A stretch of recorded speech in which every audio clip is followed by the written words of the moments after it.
12 horas e 14 minutos, estamos lá com o programa Folha Notícias, sejam todos bem-vindos, eu sou Bruno Albuquerque, 25/12 de 2020, Natal, e ontem nós estivemos na rua para poder averiguar e realmente saber se a população obedeceu os decretos e também se a prefeitura estava fiscalizando.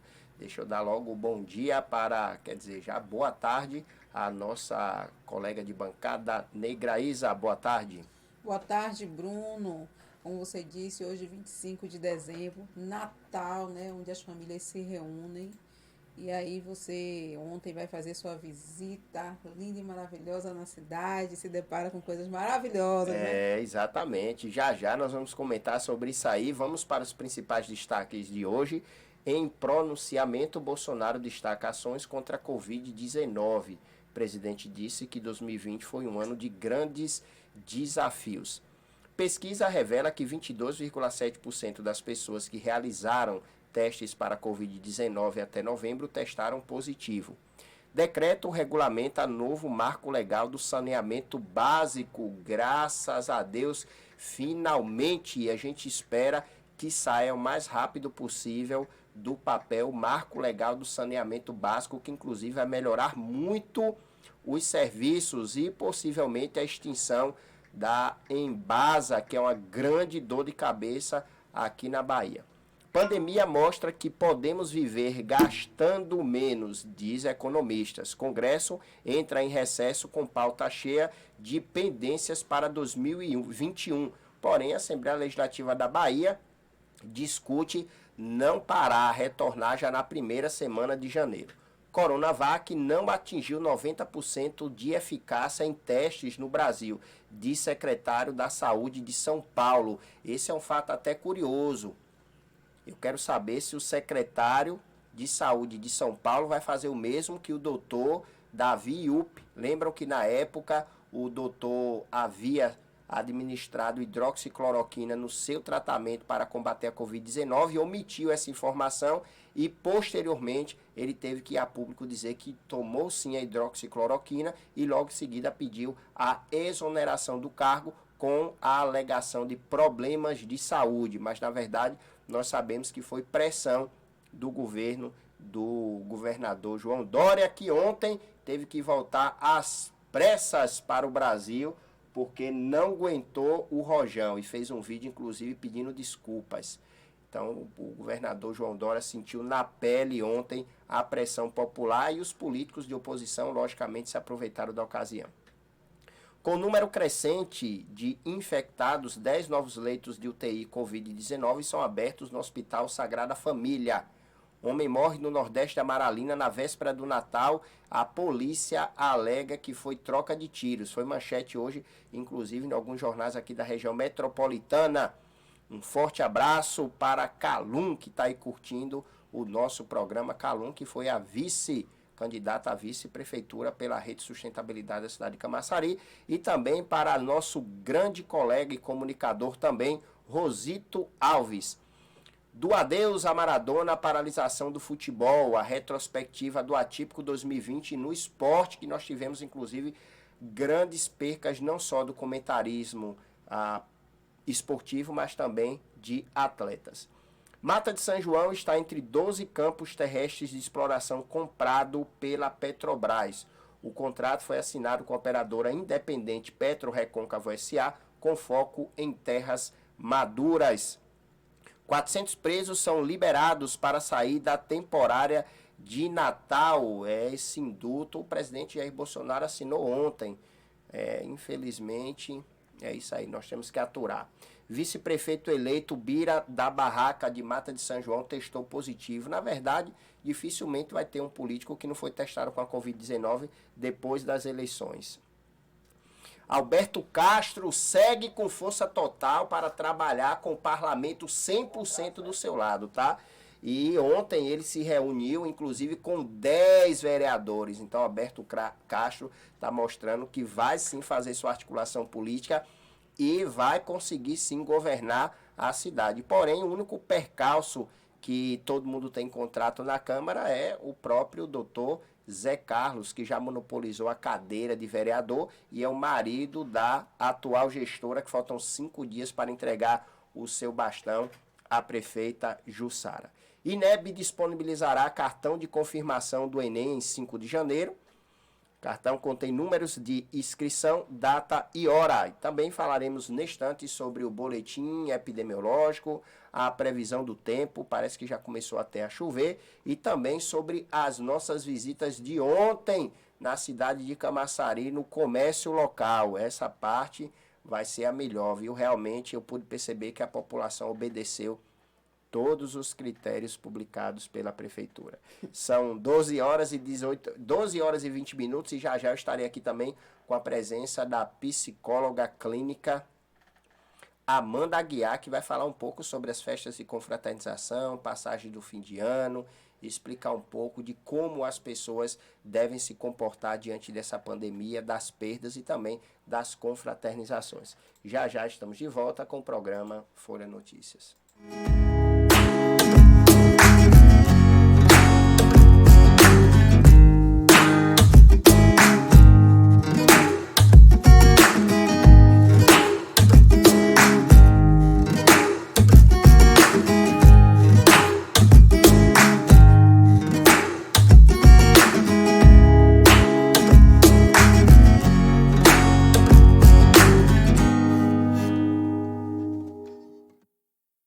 Você sabia que ser portador do vírus HIV não é a mesma coisa do que ter AIDS? HIV é o vírus causador da AIDS, porém muitas pessoas infectadas pelo HIV podem viver anos sem desenvolver a doença ou apresentar sintomas, mas ainda assim podem transmitir o vírus para outras pessoas. A AIDS é uma doença transmissível que se caracteriza pelo enfraquecimento do sistema imunológico, deixando o indivíduo mais vulnerável para o aparecimento de outras doenças oportunistas, que vão desde um simples resfriado a infecção mais graves como o câncer. Sexo desprotegido, compartilhamento de seringas e contato direto com sangue infectado são os principais transmissores do vírus. Tenha em mente que você pode se cuidar. O principal método de prevenção é através do uso correto de preservativos. Eles são muito importantes, pois ajudam a impedir que a pessoa seja contaminada pelo vírus. O melhor de tudo é que algumas camisinhas são distribuídas gratuitamente em postos de saúde. E fique tranquilo, picadas de insetos, beijos, apertos de mãos e abraços não transmitem a doença. Seja responsável, cuide de sua saúde e de seu parceiro. Dezembro Vermelho, mês internacional de luta contra a AIDS. São 12 horas e 22 minutos, estamos de volta com o programa Folha Notícias e muito me surpreendeu, na verdade, também, viu? Esse Dezembro Vermelho, não vi movimentação da Secretaria de Saúde aqui da cidade de Camaçari e já estamos chegando ao final, faltam 5 dias para findar o ano e também o mês de dezembro, que é intitulado Dezembro Vermelho, que é o mês da conscientização e combate à AIDS e às ISTs. E diga-se de passagem, as ISTs, elas têm números muito maiores do que a própria Covid-19. Nós percebemos que não tem tanta preocupação assim. Essa data foi estabelecida internacionalmente em 1987 por decisão da Assembleia Mundial de Saúde com apoio da ONU, tá bom? No Brasil, o Ministério da Saúde adotou a data um ano depois, em 1988. A única ação desenvolvida pela Prefeitura Municipal foi, na verdade, eu não entendi porquê, mas com a STT, a Superintendência da STT, selecionou alguns colaboradores, onde ficaram em alguns pontos importantes daqui da cidade, principalmente onde tinha semáforo, para se entregar alguns panfletos, preservativos e também uma faixa indicando a prevenção e a conscientização do combate à AIDS e o HIV, que já existe a vacina, porém ainda está muito tímida. Foi comprovado há 3 meses atrás o primeiro paciente já curado através dessa vacina e que vai estar à disposição apenas, provavelmente, a partir do ano que vem, assim como a do câncer de mama. Uma vacina que está sendo desenvolvida, porém, cada teste custa cerca de 4 milhões de reais, viu? Cada teste para a vacina do câncer de mama. E também vai ser apresentado na semana que vem. Então, o Dezembro Vermelho, em tese, é o combate à prevenção do HIV e a AIDS. Lembrando que são vírus diferenciados, tá? A maioria das pessoas que tem HIV não tem AIDS, por isso que algumas pessoas se surpreendem quando uma vai a óbito e outra não. Então estamos findando o dezembro vermelho, tá bom? E para você que quer mais informações, procura os órgãos responsáveis ligados aqui na Secretaria de Saúde do município de Camaçari, fica próximo à Vigilância Sanitária, em frente à antiga Coelba, na Francisco Drummond. Vamos lá, vamos falar um pouco sobre as principais manchetes. Ontem o pronunciamento do presidente Jair Bolsonaro, Negra, fez com que muita gente assistisse. Inclusive ontem mais uma emissora já não está mais transmitindo a live do presidente Jair Bolsonaro e ele até se mostrou surpreso, até porque há uma emissora que ele tem apoiado bastante, tem inclusive elogiado bastante pela sua postura imparcial, mas parece que já passando essas eleições de prefeito, já está todo mundo de olho em 2022 mesmo, viu? Parece que essa história de que política se faz em 4 anos não existe mais não.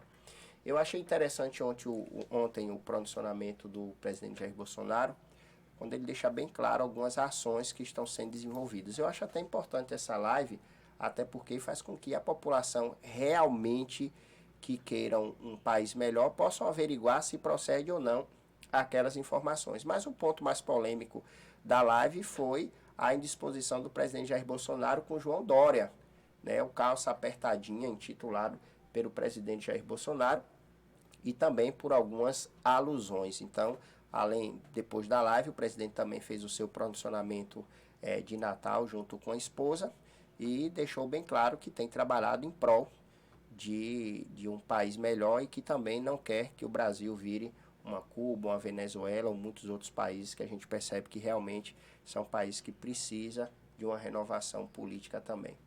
E aí, Negra, ontem no pronunciamento do presidente Jair Bolsonaro, e que eu acho importante, é justamente isso. Porque nós temos essa dificuldade em reconhecer os acertos e pontuar mais os erros. Você acredita que essa questão política, ela algum dia possa mudar? Eu creio que não, Bruno. Eu vejo assim, a política, muita gente diz assim, eu não gosto de política, mas tudo em nossa vida é uma política, né? Um diálogo em casa, a gente vê as divergências de ideias, já é uma política.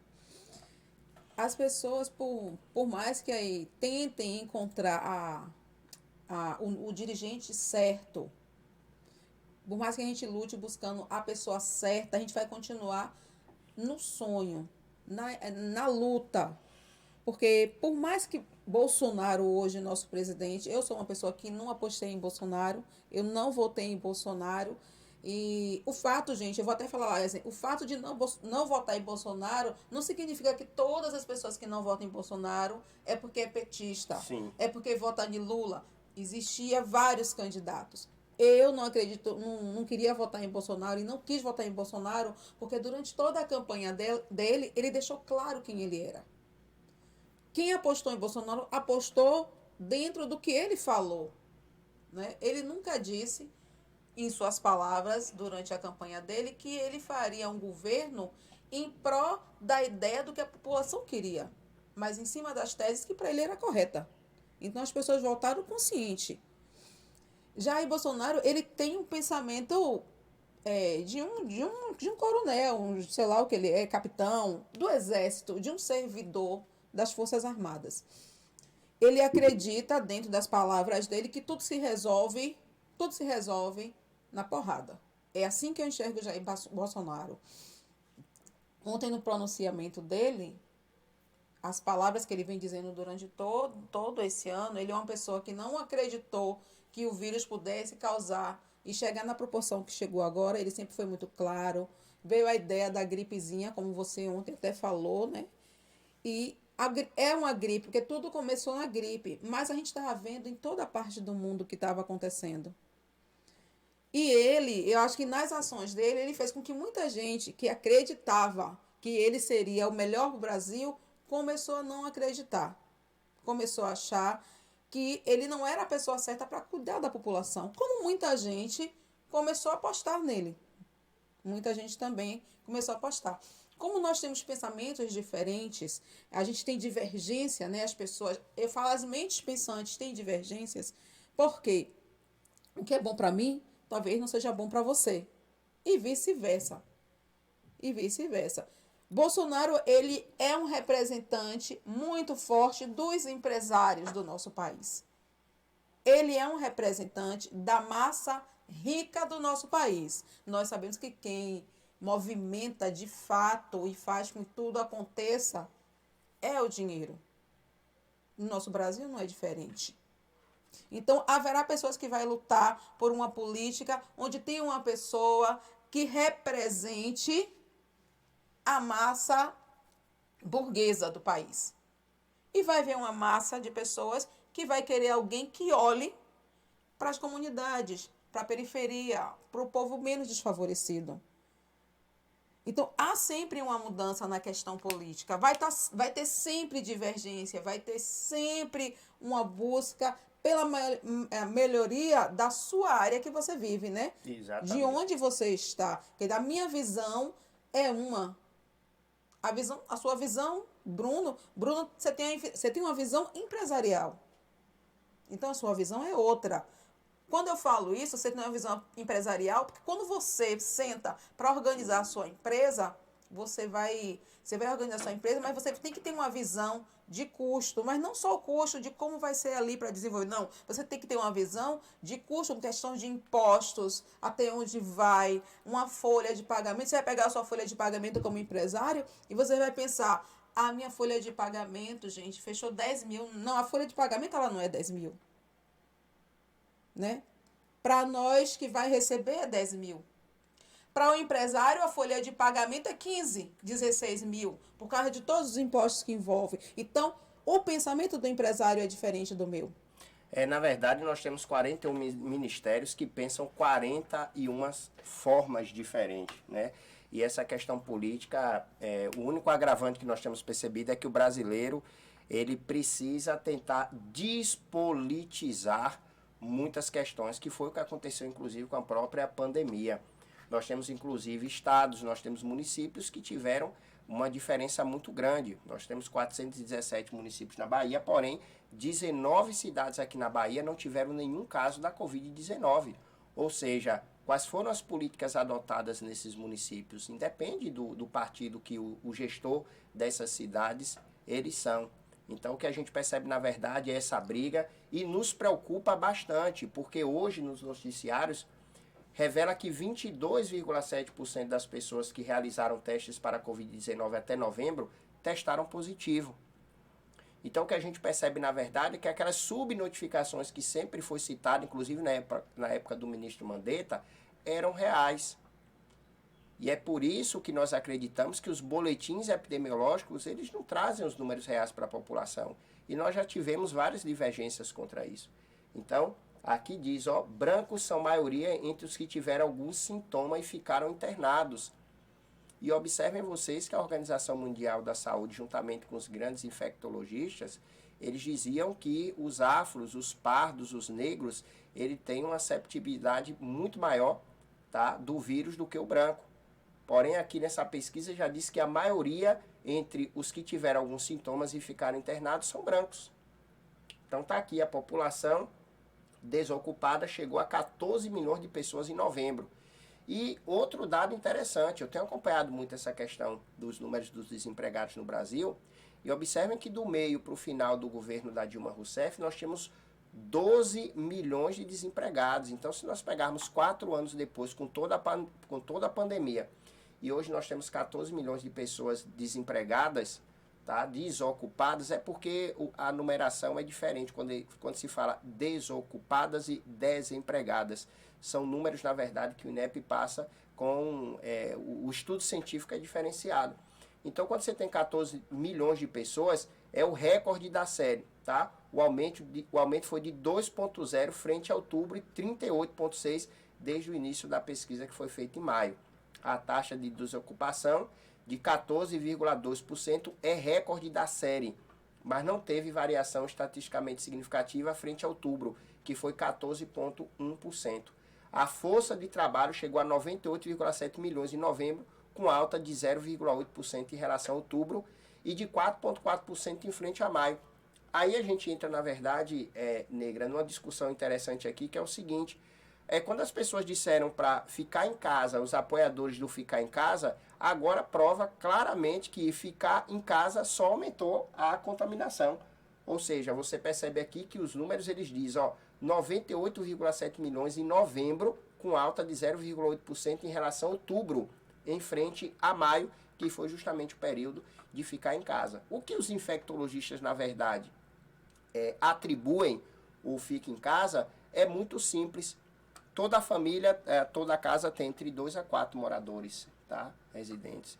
Então, desses 2 a 4, um trabalha. Então, esse que trabalha, que ele vai, ele retorna para casa, o isolamento não foi 100%.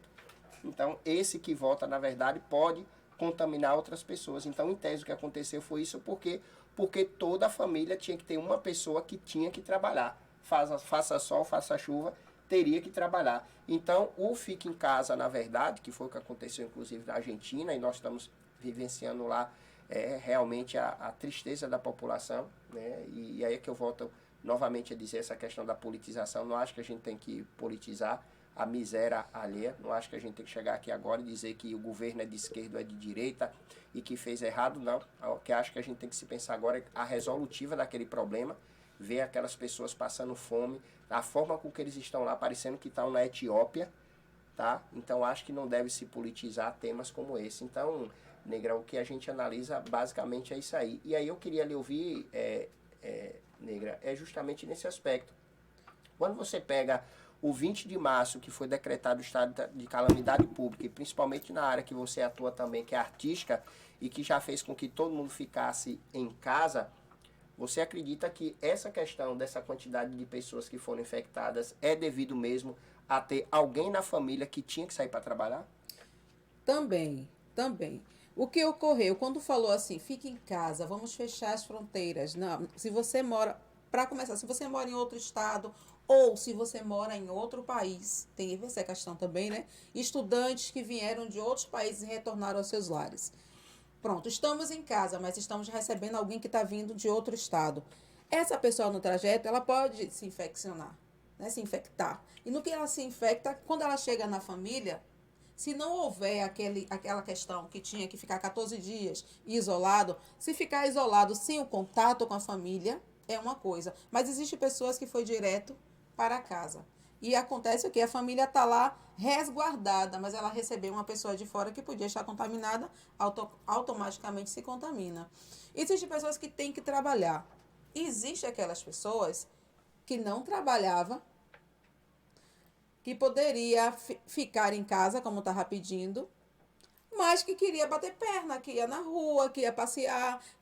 Quando abriu o comércio, existia pessoas que estavam indo para a rua para olhar a loja, não porque tinha necessidade de ir na loja, não porque tinha necessidade de comprar algo. Eu vi essa questão do fique em casa, como assim? Como eu enxerguei? Eu enxerguei, Isa, só saia. Se você precisar sair, saia. Você tem que resolver suas coisas. É necessário, sua vida não pode parar por causa do coronavírus. Você tem que viver. Então, saia. Mas houve o ensinamento, houve a iniciativa de nos ajudar a nos prevenir. Tem o álcool. Ande com seu álcool. Bote na bolsa. Entendeu? Use sua máscara. Porque um espirro, você pode se contaminar. Por que você tem que usar o álcool, gente? Muita gente pegou a doença por causa da maçaneta. Mas as pessoas, se tivesse com álcool, passa o álcool de novo. E aí vai. Eu acho que foi uma questão muito mais, Bruno, de não saber ouvir o que se falava com relação à proteção, entendeu? Porque até mesmo hoje, na situação que a gente está, aí vai falar de novo, fica em casa. Eu não acho correto dizer fica em casa. Eu acho que hoje não é mais viável. Fica em casa. O povo tem que trabalhar. As pessoas têm que buscar o seu alimento. Então, se nós já sabemos como é que a gente vai se proteger, vamos tentar fazer as medidas que são pedidas para a gente. Mantenha o distanciamento. A gente chega no supermercado, a gente está na fila, mas quem está atrás da gente quer colar no nosso corpo. Não existe o respeito.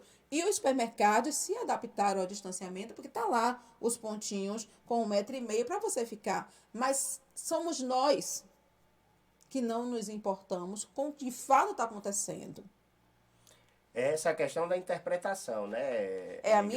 Quando você fala essa questão do fique em casa, é bem claro, é justamente isso. Quando se foi propagado o fique em casa, não quis dizer necessariamente que era para ficar trancado e fiado, mas Exatamente. qual a necessidade de ir às ruas? Essa foi a conotação, só que as pessoas, como eu lhe disse, neste instante, há essa politização de dizer o fique em casa como se todo mundo tivesse que ter ficado em casa sem sair para absolutamente nada, e era da prevenção. Então, essa que foi a diferença.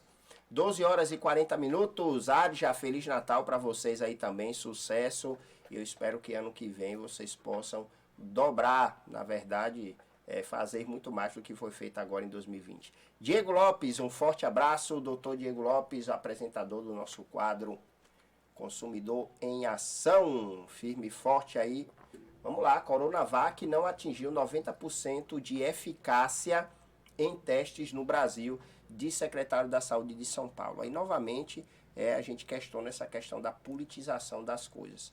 Então, nas últimas semanas, nós comentamos até aqui no programa, essa questão da pressa, até porque se nós formos pegar o que já foi desenvolvido do início da pandemia até hoje, em termos de medicamento, de unidades de saúde, lógico que já aprendemos a lidar com essa pandemia. O que não pode é a vacina vir também goela abaixo. E aqui diz bem claro, Jean Gorinchen diz que vacina jamais alcançaria o percentual por causa do método usado na produção. Entretanto, ele ressalta que o imunizante é eficaz e será fundamental no enfrentamento da pandemia.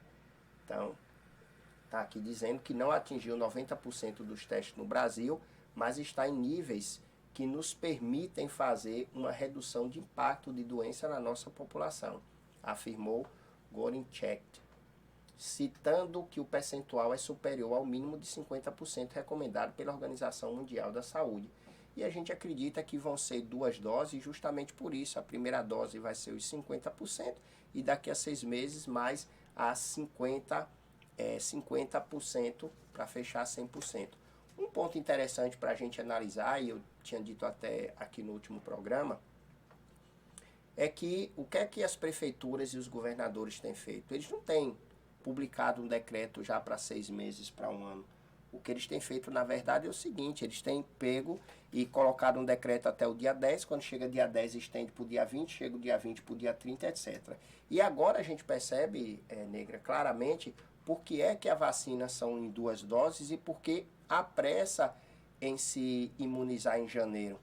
Porque há a previsão que, inclusive, os deputados pediram para estender os decretos de utilidade pública, os decretos de calamidade pública, até junho. Então, se nós formos calcular e você conseguir imunizar todo mundo em janeiro, a segunda dose da vacina vai ser em junho, que vai bater certinho quando foi que os deputados pediram a extensão do decreto. Ou seja, é tudo arquitetado entre os políticos, é tudo arquitetado entre eles por detrás e a população sempre vai ser a última a saber. Então, é por isso que está acontecendo essa pressa toda de já comprar uma vacina, porque eu já passei aqui, eu já deixei bem claro aqui, inclusive nós discutimos isso aqui no programa, a respeito das vacinas que já tinham passado por todos os testes. Então são 5 vacinas e a gente não consegue entender por que tem que se pautar, por que tem que se estagnar apenas em uma vacina. Então os Estados Unidos hoje é o único país que está administrando 2 vacinas diferentes. E aqui no Brasil eu queria entender por que a gente tem que estagnar somente no Coronavac, por que tem que ser apenas a vacina da Pfizer. Então nós temos, como eu acabei de dizer, já a estrutura para combater a Covid-19 e que possa ter um pouco mais de responsabilidade. Então nós temos a primeira vacina que é da AstraZeneca, que é da Oxford, que já passou pelo pré-clínico, pela fase 1, 2 e 3 e está esperando agora a autorização do uso emergencial. A segunda da Moderna, que já foi aprovada nos Estados Unidos o uso emergencial, tá? Já está sendo utilizada na imunização, que também passou por todos esses testes. E daí nós temos a Pfizer, da Biotech, que é essa a briga toda para vir para aqui para o Brasil, que já passou pelo pré-clínico e pelas 3 fases. Nós temos a Sinopharm, que também já passou, e a Sinovac. Então, todas essas 5 vacinas, elas já estão aptas para serem utilizadas. Então, nós temos 5 vacinas e eu não consigo entender por que essa politização apenas em uma única vacina.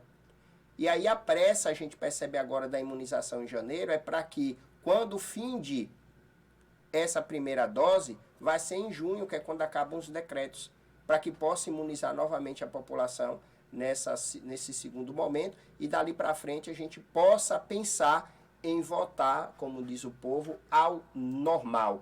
E daí, Isa, eu também queria ouvir a sua opinião agora sobre essa questão da vacina. Então, mais uma vez, inclusive, o secretário de Saúde de São Paulo omite dizer a data da imunização e também a respeito dessas informações. Causa um pouco de estranheza por conta disso. O segundo aspecto, tá, que não é só o Brasil que tem questionado isso, mas muitos outros países. Se não há efeitos colaterais, se não há essa proporção toda de prejuízo, por que o laboratório da Coronavac tem pedido que os países assinem um termo de responsabilidade e um segundo termo jurídico também, tá, que impossibilite entrar com qualquer ação contra o laboratório? Você não acha que causa um pouco de estranheza, Negra, essa questão desses 2 documentos que está sendo pedido e também essa polarização em uma única vacina, sendo que nós já temos 5? Bruno, existe uma questão assim que todo medicamento que a gente usa, ele tem a aprovação da Anvisa, né? Assim? Exatamente. É o órgão que vai lá, que faz examina, faz os processos e aí dá a sua certificação que pode ser utilizado aquele determinado medicamento. E é onde a gente se apega, né? E se segura. Eu acho que quando um laboratório diz que se você está querendo vender, utilizar aquele medicamento onde a Anvisa ainda não aprovou, e aí, como a Anvisa ainda não aprovou, pode ter efeitos colaterais, mesmo eles dizendo que não vai causar, mas pode ocorrer, e ele não tem ainda a certificação de que o produto dele está liberado através da Anvisa para ser distribuído, eu acho que é um direito mesmo do laboratório falar, olha, eu fiz, está pronto. Para a gente está ótimo, mas o órgão responsável para que possa circular o medicamento ainda não aprovou o meu medicamento. Se você utilizar, é um problema seu. Inclusive, Isa, está aqui, ó, a Anvisa, ela tem mostrado uma preocupação muito grande, tanto que agora ela já tem feito o seguinte, ela criou uma comissão provisória da Agência Nacional de Vigilância Sanitária para acompanhar, avaliar e atuar nos procedimentos de registro e autorização do uso emergencial. E que eu achei interessante dessa atitude da Anvisa é o seguinte, que as pessoas que vão ser selecionadas são pessoas que são representantes de outras unidades organizacionais da Anvisa, também de outros órgãos e entidades públicas e privadas, além de pesquisadores e especialistas ligados ou não à sociedade científica ou médica para o cumprimento das competências da comissão, assegurando o interesse público. Então, eu vejo uma responsabilidade muito grande e eu acho que a população também precisa parar de ouvir um pouco mais os políticos, tá? Porque eu tenho certeza que os políticos serão os últimos a serem imunizados. Até agora eu não vi ninguém dar o braço. O único que eu vi foi o Joe Biden lá nos Estados Unidos, tá? Mas aqui no Brasil não vi ninguém dar o braço. Então, assim, nós temos uma agência, tá, que é reguladora dos medicamentos, que sempre trabalhou a vida toda no Brasil. Nós temos diversas vacinas que são produzidas aqui no Brasil também, que não tivemos problema. Então, eu realmente não consigo entender por que essa vacina tem que ser passada, tá, sem a supervisão da Anvisa, se todas as outras passaram. Né? Exatamente. Ontem, no mesmo discurso que Bolsonaro fez, né, falando de Dória, das ações de Dória, porque Dória está lá pedindo que você fique em casa, que você não saia, mas foi pego sem máscara, viajando, e aí ele retornou porque a população arrochou. Mas nesse mesmo discurso, Bolsonaro disse que as pessoas que tomarem uma vacina que não tem a liberação da Anvisa ele pede que essas pessoas assinem um termo de responsabilidade. Nesse caso, você sabe que isso vai. Hoje, muita gente vai estar detonando o Bolsonaro dentro dessa palavra, dessa frase que ele usou, mas vai detonar na questão de dizer que desestimula cada vez mais o brasileiro de tomar a vacina. Mas eu acho que nesse caso, Bolsonaro, ele está certo.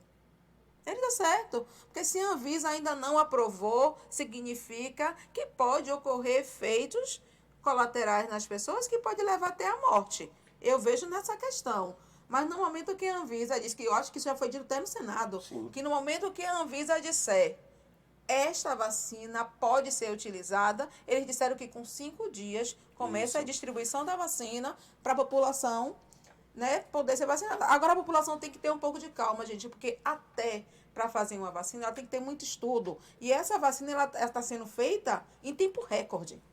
É, Em tempo rapaz, recorde. tem vacinas convencionais, são de 10 a 20 anos, e essa vacina, a vacina praticamente não chegou ainda a 10 meses de desenvolvimento. Então, realmente é muito difícil, e como você bem pontuou, Negre, a gente tem discutido isso aqui. Isso serve para qualquer segmento. Se você dá a garantia, prova que o seu produto realmente é um produto bom. Porque se você diz leve porque eu garanto, tudo bem. É diferente de você dizer leve, mas assine esse termo de responsabilidade. Ou seja, como assim? Eu estou comprando um produto de sua mão e ainda estou assinando um documento que, se acontecer alguma coisa com o seu produto, eu que vou responder. E nesse momento fica todo mundo sem responsabilidade, gente. Porque o que Isso. acontece? A Anvisa não aprova. O governo não vai se responsabilizar se você quer tomar. Né? Já foi dito que não pode ser vendido através da farmácia, mas suponhamos que pudesse. Aí a farmácia ia comprar e ela também ia lhe dar um termo para você assinar. Eu estou vendendo, mas o que ocorreu é um problema seu, porque a Anvisa ainda não liberou. Exatamente. Até porque é o que já acontece com os ilícitos quando é vendido em farmácias e no mercado negro. E já circulou até uma fotografia nas redes sociais de possíveis locais que já estão vendendo a vacina. Tem algumas pessoas que estão dizendo que é fake news, mas eu acredito em tudo. O país da gente, para que se possam falsificar, é da noite para o dia, viu? Da noite para o dia. Pandemia mostra que podemos viver gastando menos, diz economistas. Especialistas destacam a importância de se ter reserva financeira. É, rapaz, a gente acredita que realmente aconteceu. Além da redução salarial, as compras online tiveram um crescimento muito grande. Lembrando que a inflação desse ano vai fechar em 3% mais ou menos. Eu fiquei até na dúvida, conversei, eu quero mandar até um abraço aqui para o meu amigo Carlos Bahia, que é operador da Bolsa de Valores, e a gente discutia sobre a taxa Selic e também sobre o dólar de meses atrás, e realmente foi impressionante, viu? Não passou de 2% a taxa Selic, e também a cotação do dólar chegou no máximo a 5,90, 5,95. Esperávamos que o dólar fosse até uns 6,20 mais ou menos, mas toda a pandemia o dólar se segurou entre 5,5 a 5,9, e a taxa Selic também foi uma surpresa para a gente. Nós esperávamos que a taxa Selic ela fosse até um pouco maior, mas segurou em 2%, vai fechar 2020 com 2%. A inflação também não sobe, e há essa possibilidade somente do ano que vem, que ou uma queda na inflação ou nivelamento também com a taxa Selic entre 2,5% ou 3%. Então, segundo os especialistas, o brasileiro economizou muito dinheiro nessa pandemia, na verdade, por livre e espontânea pressão, porque nós sabemos que o brasileiro ele gosta realmente de gastar, mas os únicos números negativos que se tem é da caderneta de poupança, porque parece, né, Negra, que antigamente nós tínhamos os nossos avós que tudo faziam uma caderneta de poupança, mas parece que agora a caderneta de poupança, cada dia que passa, ela vem caindo e os bancos não conseguem mais essa captação para as cadernetas de poupança, visto que agora o mercado financeiro traz muitas oportunidades para quem quer fazer um investimento com uma geração de lucro muito melhor do que a própria caderneta de poupança. O único ponto positivo que ainda se tem na caderneta de poupança é porque o rendimento é líquido, sem imposto de renda, ou seja, você consegue ter pelo menos essa tranquilidade. Então, em tese, o que os economistas têm dito dessa pandemia é justamente isso aí, que as reservas financeiras são, antes de tudo, importantes para gastos imprevistos, que foi o que aconteceu na pandemia. Quem tinha dinheiro guardado conseguiu se oxigenar até agora, que nós estamos chegando já no finalzinho da pandemia. Mas para quem não tinha nenhuma reserva, realmente colocaram a mão na cabeça no início da pandemia e disse, e agora, José, como diz no popular, né, Negra? Verdade. INEP disponibilizará cartão de confirmação do Enem em 5 de janeiro. O cartão contém número de inscrição, data, hora, local do exame. Esse ano vão ser 2 formas diferentes, tá? As provas do Enem 2020 foram adiadas em decorrência da pandemia de Covid-19 e serão realizadas nos dias 17 e 24 de janeiro de 2021. A versão impressa e em 31 de janeiro e 7 de fevereiro de 2021 a versão digital. Essa nova modalidade do Enem, justamente por conta da pandemia, onde os estudantes escolheram entre a versão impressa e a versão digital. Ao todo foram 5.783.357 inscrições confirmadas. Rapaz, esse Enem também vai dar o que falar, viu? Isso aí você pode ter certeza, principalmente essa versão digital. E aí eu já estou esperando o povo começar a dizer de que a nota foi errada, e que travou, e que o supercomputador teve algum problema, e por aí vai. Que o Brasil, nós temos essa particularidade, tudo que é novo, tudo que vai ser implantado, vira fraude, vira golpe, vira uma série de coisas, viu, que realmente a gente não consegue nem entender. 12 horas e 56 minutos, no ar o programa Folha Notícias. Vamos a um breve intervalo, já já estou de volta com a nossa ida ontem ao comércio de Camaçari, tá? E teve gente aqui que tapou o rosto para não aparecer ontem, viu, nas imagens. Mas vamos lá, já já nós estamos de volta.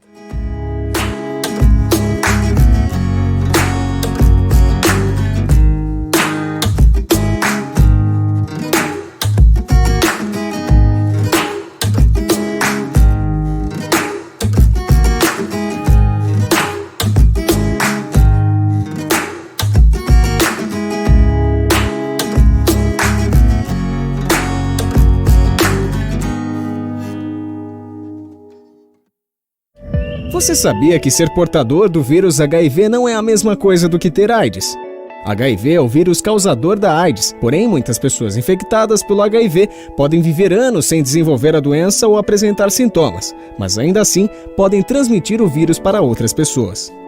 A AIDS é uma doença transmissível que se caracteriza pelo enfraquecimento do sistema imunológico, deixando o indivíduo mais vulnerável para o aparecimento de outras doenças oportunistas, que vão desde um simples resfriado a infecção mais graves como o câncer. Sexo desprotegido, compartilhamento de seringas e contato direto com sangue infectado são os principais transmissores do vírus. Tenha em mente que você pode se cuidar. O principal método de prevenção é através do uso correto de preservativos. Eles são muito importantes, pois ajudam a impedir que a pessoa seja contaminada pelo vírus. O melhor de tudo é que algumas camisinhas são distribuídas gratuitamente em postos de saúde. E fique tranquilo, picadas de insetos, beijos, apertos de mãos e abraços não transmitem a doença. Seja responsável, cuide de sua saúde e de seu parceiro. Dezembro Vermelho, mês internacional de luta contra a AIDS.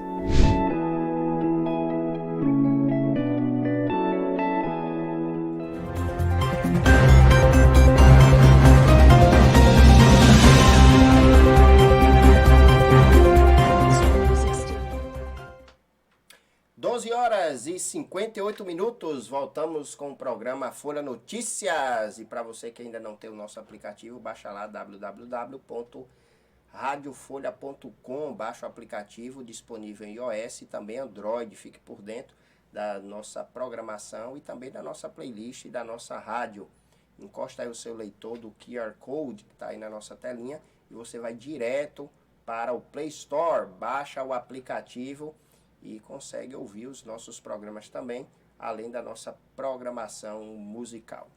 Ontem, véspera de Natal, nós já sabemos claramente que todos os prefeitos e governadores e presidentes, fala tanto em decretos, aqui na Bahia, por exemplo, já foram publicados mais de 80 decretos pelo governador Rui Costa, e aqui no município também de Camaçari, na região metropolitana, já foram mais de 30 decretos. Lógico que na região metropolitana se formou uma cúpula da região metropolitana entre os prefeitos, né, o Marcelo Oliveira, de Mata de São João, Masa Jussara, de Dias Dávila, Elinaldo, de Camaçari, Dinha, de Simões Filho, Moema Gramacho, de Lauro de Freitas, mas também São Francisco do Conde, e todos esses prefeitos montaram a cúpula para se falar dos decretos e falar também do ordenamento por conta da pandemia. Mas parece que os prefeitos têm olhos apenas para uns e não para outros.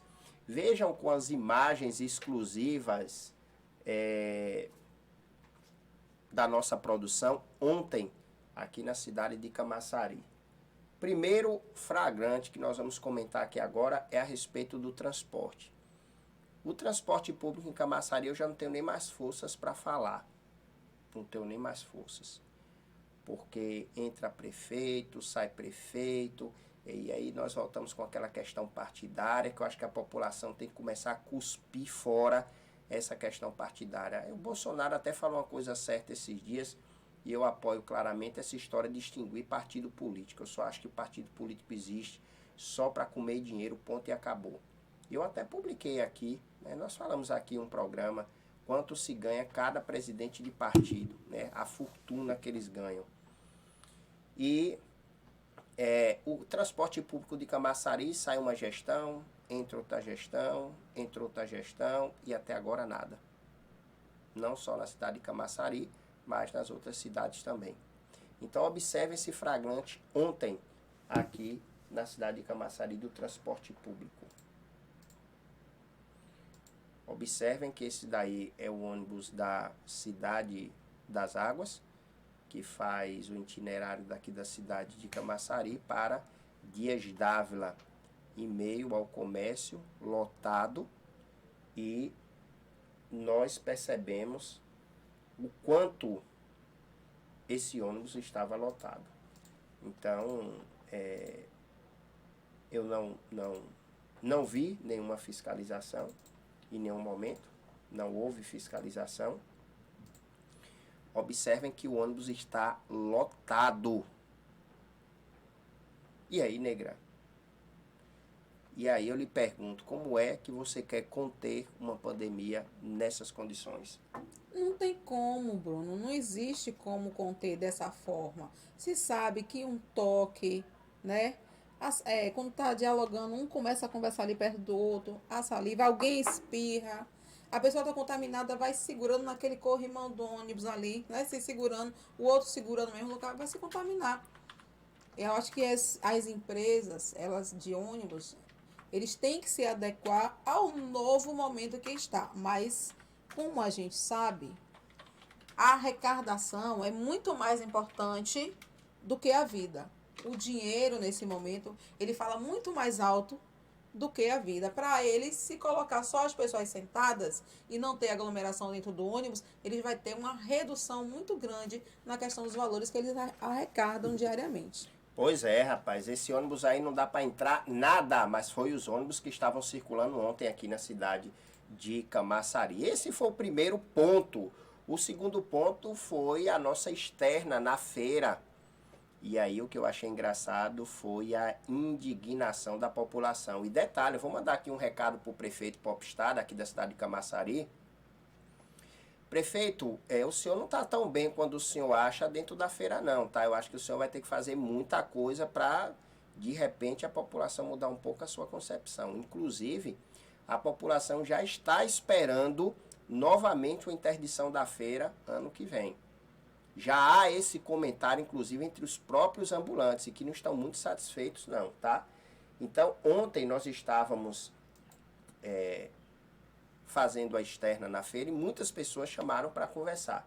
Então, observem aí através das nossas imagens e que a feira não tinha ninguém aferindo a temperatura, estava entre e sai, gente com máscara, gente sem máscara, a população estava completamente abandonada mesmo, tá? Então, o caso curioso aqui, tá? O caso curioso é justamente esse, ou seja, a nossa dúvida é a seguinte: Vocês gravando? onde está a fiscalização, prefeito? Todas as entradas da feira estavam à disposição, né? Vocês podem observar aí nas imagens, não tinha ninguém fiscalizando, não tinha ninguém aferindo pressão, ou perdão, aferindo a temperatura. Agora, no início da pandemia, os colaboradores, o senhorzinho Malta que tem lá na feira, estava dando tapa em todo mundo. E aí, Negraísa, a pergunta é justamente essa: o pau que dá em Chico, dá em Francisco? Não, a gente sabe que não. A gente sabe que não. Eu tive na feira esses dias, acho que foi anteontem, e a gente se assusta lá dentro, porque você está buscando se manter, né, bem, sem pegar o Covid. A gente entra na feira agora, como o Bruno acabou de ressaltar, não tem mais ninguém para medir a temperatura. Eu posso entrar em qualquer lado da feira. Tem pessoas adentrando a feira sem máscara e tá transitando lá dentro sem máscara. E tem a galera da segurança que passa e faz de conta que não tá vendo. É isso que tá acontecendo. Porque eu tava lá dentro da feira e eu vi. As pessoas vão transitando, conversando. A galera que trabalha lá dentro, as meninas que trabalham lá dentro, fica transitando para lá e para cá sem máscara. Tem que continuar a fiscalização. É necessário que faz a fiscalização. Porque senão o senhor vai ser responsável pelas contaminações, já que quem gere tudo isso é o senhor. E o que eu acho engraçado é justamente isso, porque há fiscalização para uns e não para outros. Observem essas imagens também que foram feitas de algumas lojas e também de alguns supermercados. E Ou bares seja, também, né? lotados. Observe a quantidade de pessoas, observe que tem pessoas sem máscaras, pessoas com crianças sem máscara, todo mundo conversando, tudo muito lindo, e eu realmente não consigo entender. Então, por que, prefeito, o decreto ele é válido para alguns e para outros não? Por que alguns comerciantes tiveram seus alvarás cassados, multados, e outros não? Então, eu queria saber por que as praias vão estar fechadas no Réveillon e o comércio lotado desse jeito. Então, é aquilo que eu acabei de dizer, Negra. Como é que nós vamos acreditar nos boletins epidemiológicos dessa forma? Não tem como, Bruno, não existe. Até porque a gente sabe que para poder manter a cidade em alta, algumas coisas com certeza não serão evidenciadas. Algumas coisas realmente não vai chegar ao conhecimento da população. E como você falou essa questão aí, por que um é fiscalizado, o outro não, eu acredito muito naquela questão da barganha, né? Eu estou com você, eu te ajudo e você não me enxerga. Eu acredito muito nisso, que possa acontecer isso no nosso município. E quando você vê quem é que não é fiscalizado, olhe as grandes lojas, as lojas de potencialidade do nosso município. Olha se chega alguém lá para caçar. Não vai chegar. Porque são exatamente as pessoas que estão lá na política, à frente, junto, ajudando a fazer aquilo tudo acontecer. Então, esses empresários jamais vão ser perseguidos, Bruno. Mas quem vai ser perseguido e vai ser tomado o seu alvará? O comerciante pequeno.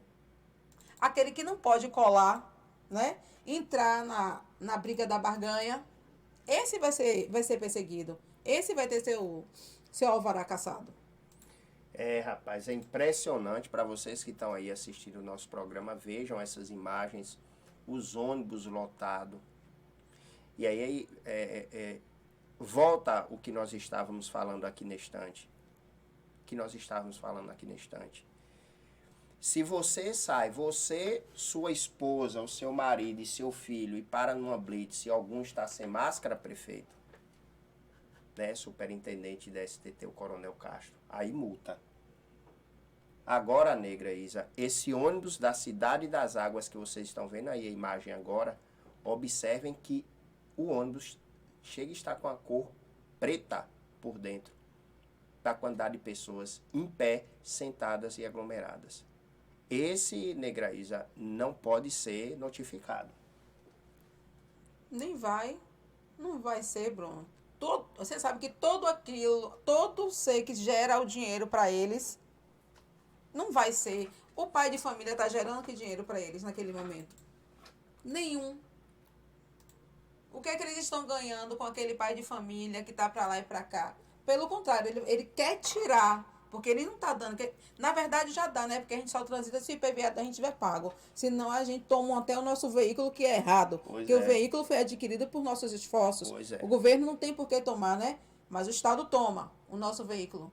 Isso não é correto.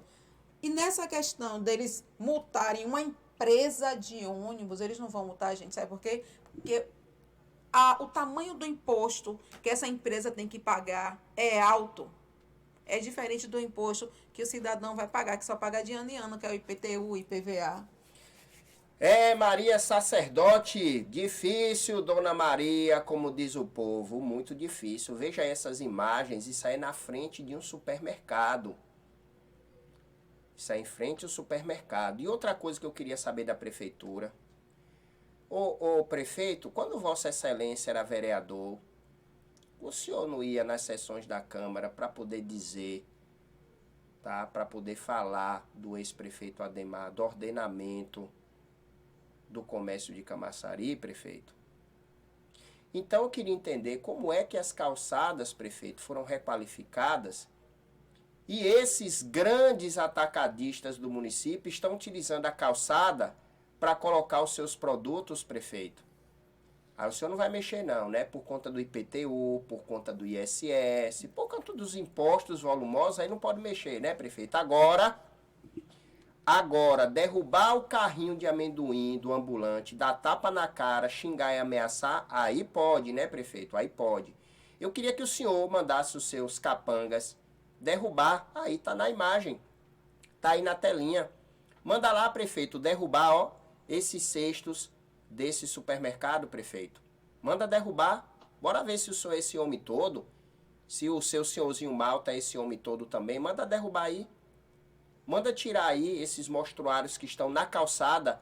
E o que eu acho engraçado, que a população tem que ir pra rua, sofrer atropelamentos e etc. Tá? Porque a calçada tem que ficar para os grandes empresários. E aí, Negraíz, eu tenho duas imagens interessantes. A primeira é essa, que é do supermercado em frente à feira, que não pode mexer nos monstruários deles que estão na calçada, tá? E outra cena que nós temos aqui também, que é a respeito da entrada da feira, que é do mesmo jeito, ou seja, observe que no lado esquerdo nós temos aqui mercadorias que estão tomando a calçada, que estão tomando o ponto de coletivo e etc. E eu lhe pergunto, 8 anos do ex-deputado Caetano, e eu via isso aqui na cidade, essa foto, essa imagem que vocês estão vendo aí, com Caetano, 8 anos eu vi, 4 anos de Ademar eu vi, e 4 anos agora de Elinaldo eu vi. E aí, Negraíça, eu lhe pergunto, alguém será que vai entrar nesse município para poder ordenar isso? Bruno, é um número muito grande que tem de ambulantes em Camaçari, né? E isso aí é a realidade que é bem clara para o número de desemprego que existe no nosso município, uma cidade rica que Camaçari é. Aí o que ocorre? As pessoas precisam trabalhar, mas existem os privilegiados, né? Existem os ambulantes privilegiados, que são aqueles que conseguem a licença, onde a galera do Rapa é macia, que chega lá e não mexe. Sabe quem são esses? São os que foram e conseguiram fazer a inscrição, porque tiveram uma forma de conseguir fazer essa inscrição e pagar todo mês, né, a sua taxa para a Prefeitura Municipal de Camaçari. E o que ocorre? Existem famílias que não têm condições e que tá querendo iniciar o trabalho. Aí o rapaz chega e faz, sabe o quê? Derruba tudo, como o Bruno falou. Essa questão da organização, eu acho difícil, Bruno, exatamente por causa da questão dos privilégios. A gente sabe, como você vê, você não citou nem o nome do mercado, mas o mercado tá lá. Aquela área ali, ó, Nem os ambulantes podiam colocar o carrinho. Porque quando os meninos chegavam com o carrinho para vender naquela área ali, eles derrubavam, tiravam, chegaram a galera do Rapa, joga no carro, derruba a uva pela cidade. Gente, aquela uva tem custo. E vocês estão sendo criminosos, porque vocês estão fazendo uma pessoa pagar por um erro de vocês. Porque no momento que você joga a mercadoria de um cidadão no chão e joga fora, ela não serve mais para vender. Aquele cidadão que estava ali trabalhando, tentando levantar dinheiro para cuidar da família, vai ter que providenciar dinheiro para pagar a mercadoria que não conseguiu vender. E sabe lá Deus aonde ele vai buscar esse dinheiro no ato do desespero. Exatamente. Aí, o que ocorre? Tem um supermercado, né, que tem privilégios. Supermercado, ele é comércio. Ele só paga para a prefeitura o quê? As taxas de TFF. Os impostos dele é muito mais voltado para o Estado, é ICMS e IPI. Mas existe aquela questão que a gente falou ainda há pouco. Os mercados que não sofrem as fiscalizações porque tem o privilégio. Então, ele pode utilizar a calçada. Ele pode, porque tem gente lá dentro da prefeitura que dá esse privilégio para ele. O que não é correto a calçada é para o pedestre. E se os meninos... Ó, a gente está lá, às vezes a gente tem que ir para a pista. A gente tem que ir para a pista, porque ali está tomado. Está tomado de mercadoria do supermercado.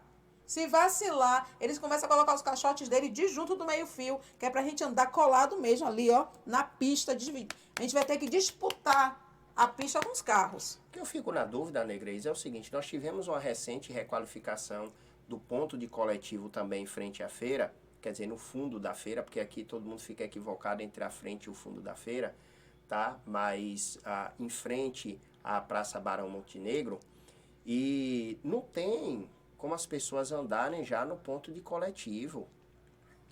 E aí, Negrez, o meu questionamento, na verdade, é o seguinte: será que os políticos vão ficar prometendo o tempo todo que não vão tirar eles para poder não perder os seus votinhos?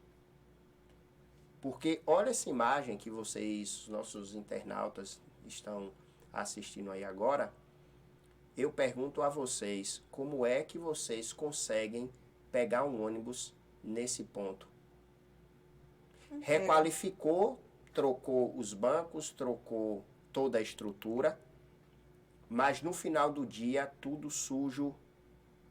Às vezes vem uma senhora com a criança, se esbarra no carrinho, como eu já vi. Inclusive ontem nós nos deparamos com essa situação. E ficam esses canalhocratas, que neste instante eu vou até começar a falar aqui a respeito dos que gastaram dinheiro aqui na cidade.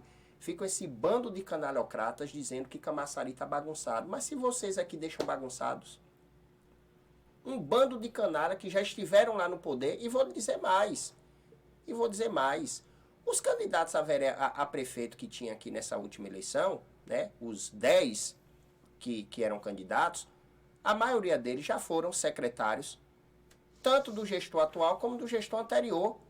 Então esse bando de canalhocratas que estavam discutindo, dizendo que ia terminar, que ia acabar com essa questão da bagunça do comércio, da mobilidade urbana, da central de abastecimento e etc., eles já estavam lá, gente.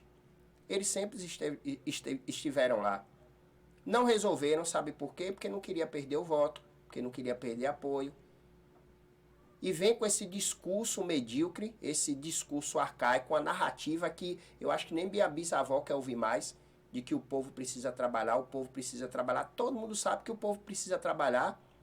E por que vocês não transformam o estacionamento da central de abastecimento em mais box? Por que não utilizaram o camelódromo? Por que não utilizam muitas outras áreas que nós temos aqui? Agora não.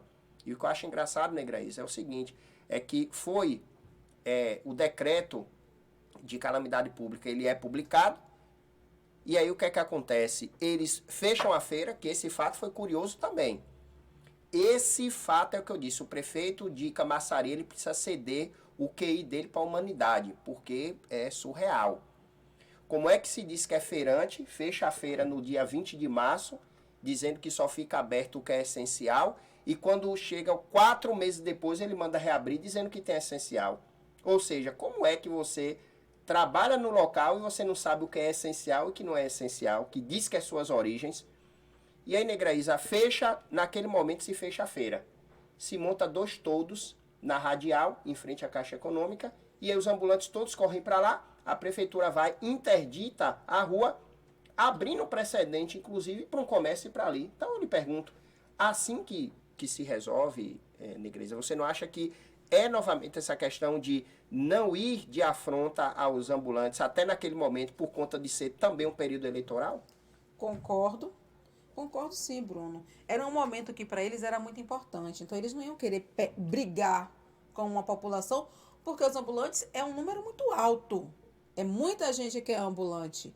O ambulante, gente, não é só aquele que pega o carrinho e vai para a rua, não. É você que chega na porta da sua casa e bota uma mesinha ali, você se torna ambulante. Uma vendedora de acarajé, de cachorro-quente, de churrasquinho. Exatamente. Então, eles jamais iam brigar com esse pessoal agora, mas nesse momento eles já começaram.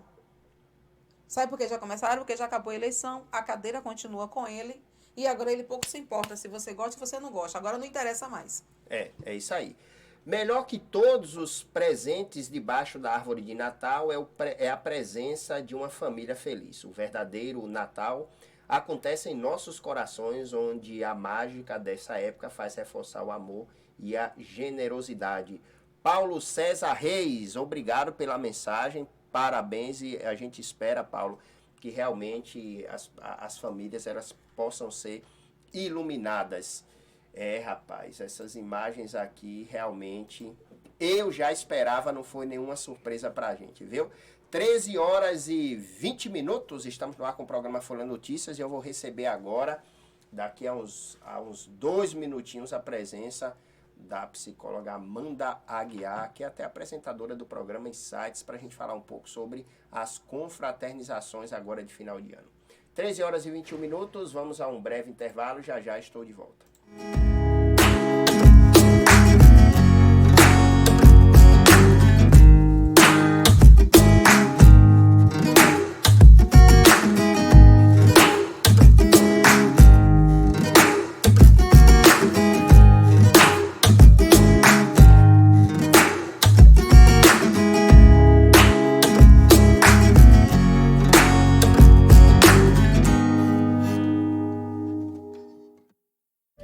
Você sabia que ser portador do vírus HIV não é a mesma coisa do que ter AIDS?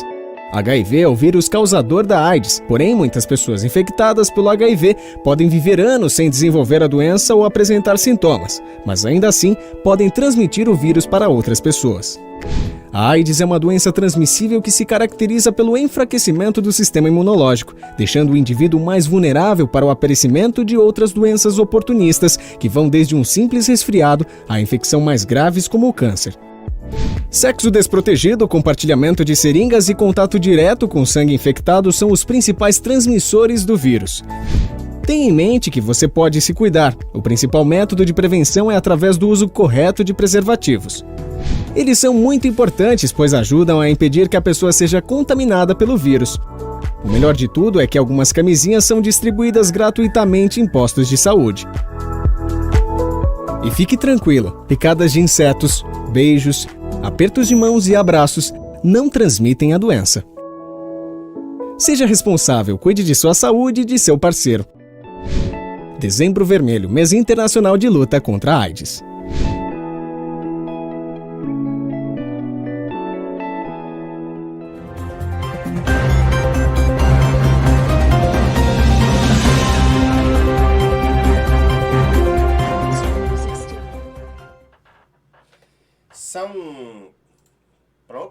São 13 horas e 23 minutos, estamos de volta com o programa Folha Notícias.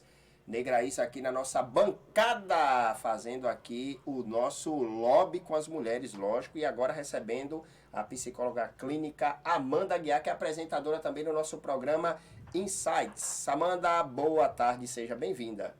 Boa tarde, Bruno. Boa tarde, minha linda, tudo bem com vocês? Boa tarde para vocês que estão nos assistindo e nos permitindo entrar na sua casa hoje. E Feliz Natal para todos e para aqueles que, devido às suas crenças, não comemoram Natal. Desejo também uma feliz sexta-feira.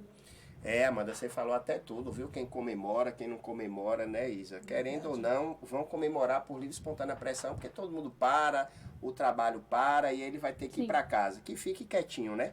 Mas vai ter que ficar em casa, né? Vai ter que pelo menos fazer uma farofa, ou fazer um arrozinho, fazer alguma coisa diferente, né? um cardápio diferente, né, Negra? Com certeza. Negra já chegou aqui hoje dizendo assim, hoje eu cheguei aqui, Bruno, uns 4 quilos a mais. Eu falei, vige, que a véspera foi boa, viu? A véspera foi boa, pelo menos aqui no Brasil também o que eu acho bacana é que nós comemoramos muito mais a festividade nas vésperas do que no dia, né? O São João é véspera, o Natal é véspera, o Carnaval, né? Tem um pré-Carnaval. Eita, que esse nosso país, esse nosso Brasilzão, só sorrindo, viu? Mas deixa eu já colocar aqui a Amanda já na nossa roda de conversa, viu? Amanda, nós estávamos discutindo aqui um pouco sobre o alvoroço da população, sim. Todo mundo correu desesperado, como o brasileiro gosta de comprar tudo antecipado, para a gente não dizer o contrário, né? Todo mundo correu para comprar o seu chester, seu peru, sua codorna, enfim, comprar presentes e etc. E parece que a pandemia ficou, né, em último lugar nas preocupações. A preocupação nesse momento era comprar os presentes, etc. Como é que você consegue fazer essa análise do povo, Amanda? De ir para a rua, de aglomerar mesmo, de ontem todo mundo estava lá. A preocupação era de ter os seus apetrechos para suas comemorações. Então, Bruno, vamos por parte. Qual que é a grande questão do ser humano? Nós temos muita dificuldade de lidar com aquilo que é abstrato. O que é o abstrato? Aquilo que eu não vejo. Então, não só o brasileiro, mas nós aqui no Brasil, nós temos essa tendência, é algo cultural, onde nós temos muita dificuldade de lidar com aquilo que eu não consigo pegar, com aquilo que eu não consigo ver. Então, se não é concreto, né, que a gente chama de síndrome de São Tomé. Só acredito vendo. E às vezes vendo, eu ainda não acredito. Então, o coronavírus, ele é algo que a gente não consegue ver. E, ultimamente, eu não sei se você tem observado, acredito que sim, não aparecem mais números de pessoas suspeitas, infectadas aqui na cidade de Camaçari. Então, a gente supõe e imagina que não tem mais vírus, porque nós não conseguimos ver. Hoje nós já estamos num período onde pessoas conhecidas não estão na nossa cidade, né, internadas, não, infelizmente não faleceram, felizmente não faleceram, né? Então, o que acontece? Cria-se no imaginário de que nós não temos mais o problema com a pandemia, porque nós não conseguimos ver. Juntando ainda com o que a gente chama em psicologia analítica de inconsciente coletivo, a ideia de quê? Do jeitinho brasileiro. Então, a gente dá um jeitinho para tudo. Eu não consigo ver, eu não consigo pegar, eu não estou sabendo de nada. Então, eu vou no meu jeitinho brasileiro, fazer as minhas compras, mantendo uma distância, usando a minha máscara. E é isso se dá a essa constante aglomeração que nós estamos vendo nesses últimos dias. Além de que as pessoas, elas costumam usar o conceito que nós também chamamos de quê? Todo excesso esconde uma falta. Sabe aquela pessoa quando ela fica presa? Agora nós estamos soltos. Medidas flexíveis, onde as pessoas estão aproveitando para fazer tudo aquilo que não poderiam fazer ou que fizeram, mas fizeram de maneira escondida. Negra, isso é coisa, viu? Pode aproveitar aí, nossa psicóloga também, fica à vontade para fazer alguma pergunta, mas eu vou fazer mais uma aqui para Amanda. Amanda, nós percebemos que no início da pandemia, o Brasil foi o oposto da Europa, principalmente dos Estados Unidos também, que foi o seguinte.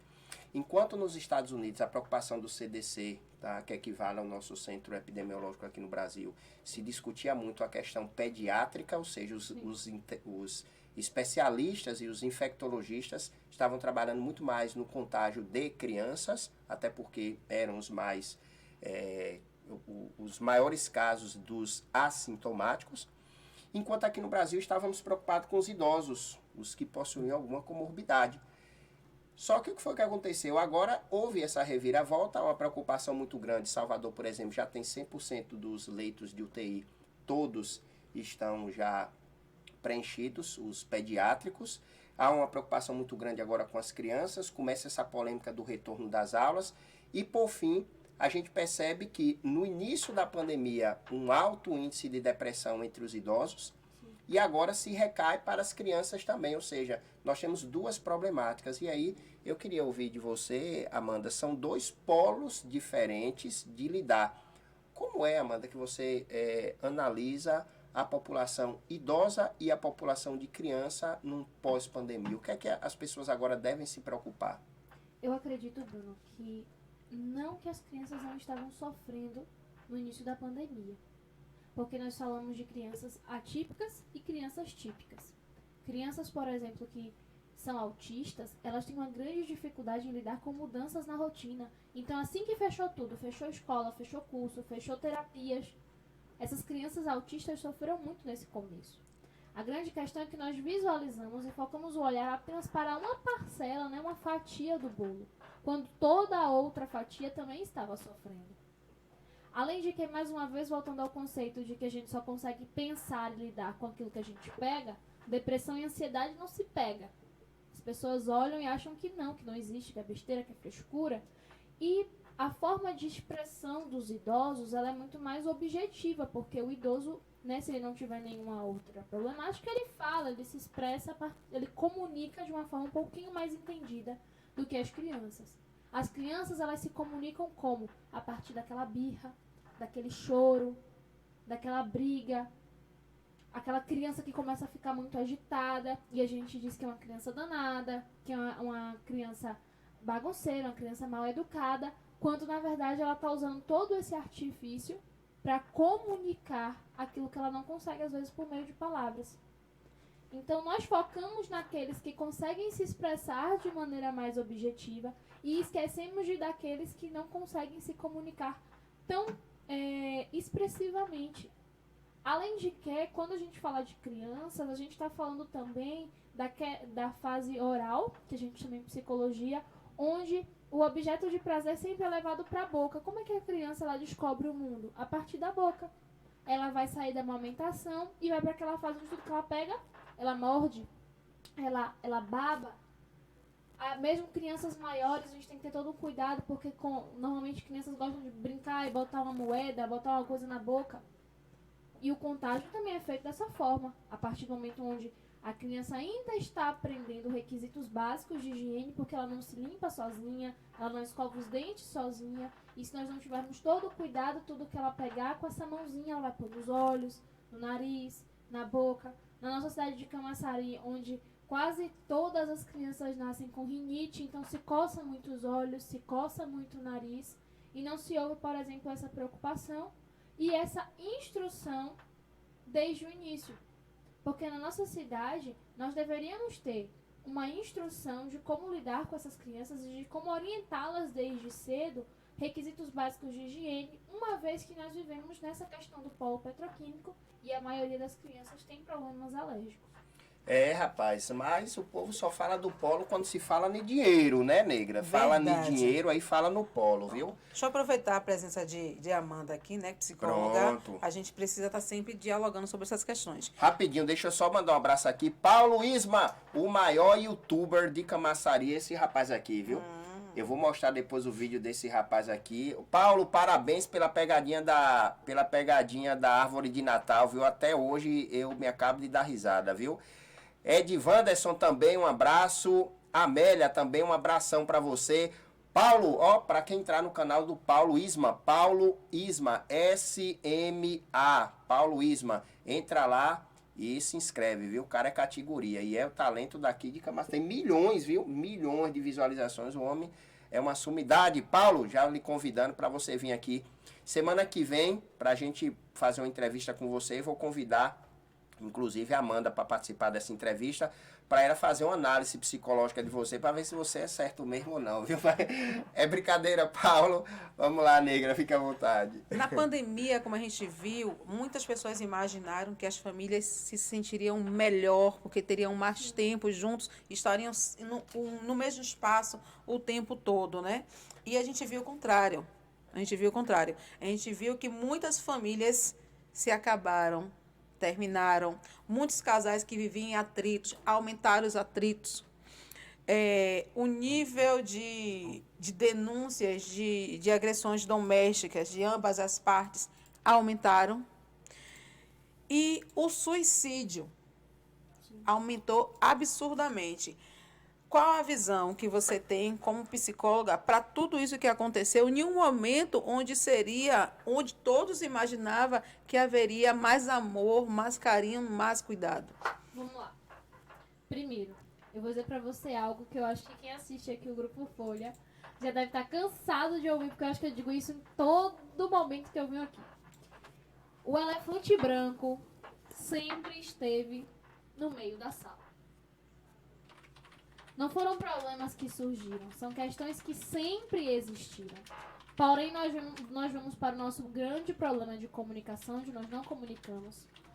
Nós somos negacionistas porque a gente nega o problema, nega as questões. E vivemos numa condição onde tudo é urgente e emergente.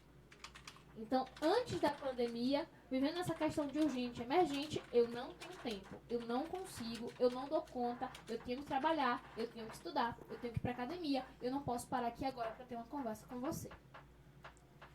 Unindo ao negacionismo de que não, isso é besteira, depois a gente conversa, não tem uma importância dialogar isso agora, não vai mudar, não vai melhorar, não, o outro não vai entender. Agregando a questão de comunicação, onde eu não consigo comunicar de forma assertiva. Por quê?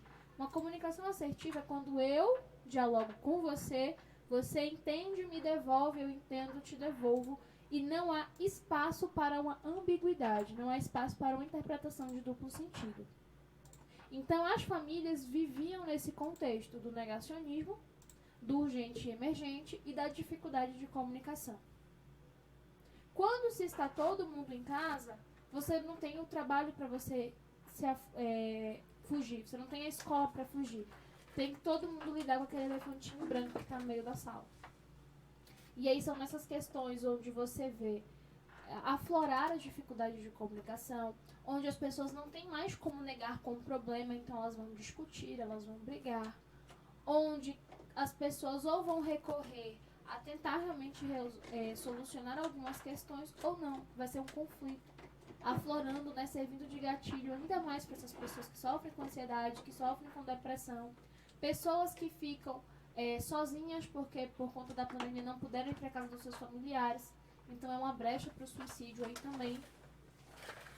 Ou, ainda assim, fortalecendo essa questão do negacionismo, outras pessoas encontram brechas e maneiras de recorrer ao suicídio.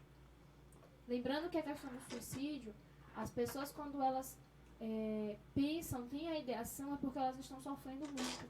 E elas acham que não vale mais a pena viver. E muitas vezes, o que acontece? Muitas vezes a própria família reafirma isso. Você é um peso, você é inútil, você é imprestável. Por que você tá assim? Você não tem nada, você tem tudo. Você não precisa disso, tem tanta gente pior que você. Somente reforçando ainda mais esse desejo, essa questão de entender, de achar que o que resolve, de fato, seria o suicídio. Uma outra coisa que eu queria ouvir de uma psicóloga. Houve uma mudança em Camaçari na questão do tempo de serviço de alguns servidores públicos de Camaçari. E uma dessas mudanças, essa mudança atingiu em cheio os professores. Existem professores hoje que vai estar com 70 anos de idade numa sala de aula para poder conseguir se aposentar. Como a senhora consegue visualizar uma situação de um professor com 70 anos de idade numa sala de aula com 50 alunos nesse município que a gente tem? A gente tem que entender que a escola pública hoje não tem suporte. Eu vou colocar como escola pública, tá? Porque eu acho que é o que nos agrega. Não que a escola particular não, mas vamos olhar o contexto público. Nós não temos um suporte, porque nas escolas particulares tem psicólogos. Então, são professores e alunos que não têm suporte, são professores e alunos com questões, com conflitos, que projetam tudo isso no ambiente fechado de sala de aula. Uma outra questão, quando o professor ele vai dar aula, o trabalho de professor não se resume somente a entrar na sala e dar aula. O professor ele trabalha extra sala, porque ele faz prova, ele corrige o material, ele não faz isso no momento que ele está dentro da sala de aula. Nós temos também que entender o seguinte: eu já ouvi muitas pessoas falando, o professor ganha muito. Para um professor ganhar muito, ele vai ter que trabalhar muitas horas aulas. Então, não existe qualidade de vida. Para mim, quem ganha muito é quem tem qualidade de vida. Se a pessoa precisa trabalhar de 8 às 10 da noite para ganhar entre 3 e 5 mil reais, isso não é qualidade de vida. Porque em qual momento essa pessoa vai ao médico? Em qual momento essa pessoa passa com a família? Se quando é nos feriados e nos finais de semana, ela ainda está trabalhando, preparando material para a escola, corrigindo o material. Então, nós vamos falar também dessas questões socioeconômicas e das questões emocionais. Infelizmente, nós reforçamos a ideia do viver para trabalhar, onde se a pessoa não está trabalhando, ela está sendo inútil. Cada vez mais a tecnologia avança, mas nós não temos uma preparação para esses professores, né, de alguns anos atrás, que têm uma dificuldade de lidar com o meio informatizado. Nós temos alunos que não têm uma base familiar estruturada, que muitas vezes vêm de situações conflituosas e têm comportamentos dentro de sala de aula violentos e agressivos. O professor não tem condições de suportar isso, a escola não tem preparo para suportar esse aluno, para dar um apoio, para entender. Então, tudo isso é reflexo também de uma sociedade que nós temos despreparada e desestruturada, porque as pessoas acham, ainda é muito forte, a ideia de que educação, moral e ética é dever fundamental da escola. A escola dá esse apoio, mas isso também precisa vir de âmbito social, assim como também de âmbito familiar. Então, como é que esse professor que tem uma vida pessoal, uma vida familiar, vai dar conta de aos 70 anos estar dentro de sala de aula para suportar por turma de 25 a 40 alunos? É isso aí, Bruno. Viu como é bom falar com alguém que entende da mente humana? É, exatamente, viu? E aí eu vou entrar em outro tema, Amanda, que eu acho que é muito importante e eu acho que deveria ser muito mais debatido também, negra, que é a respeito dos feminicídios. Sim. E aí nos deparamos essa semana com o assassinato da juíza, que realmente foi uma das grandes repercussões essa semana. Então a juíza Viviane Vieira do Amaral, de 45 anos, foi assassinada a facadas ontem, na véspera do Natal. Segundo a polícia, o autor do crime é o ex-marido, que foi preso em flagrante. Então, segundo já algumas reportagens,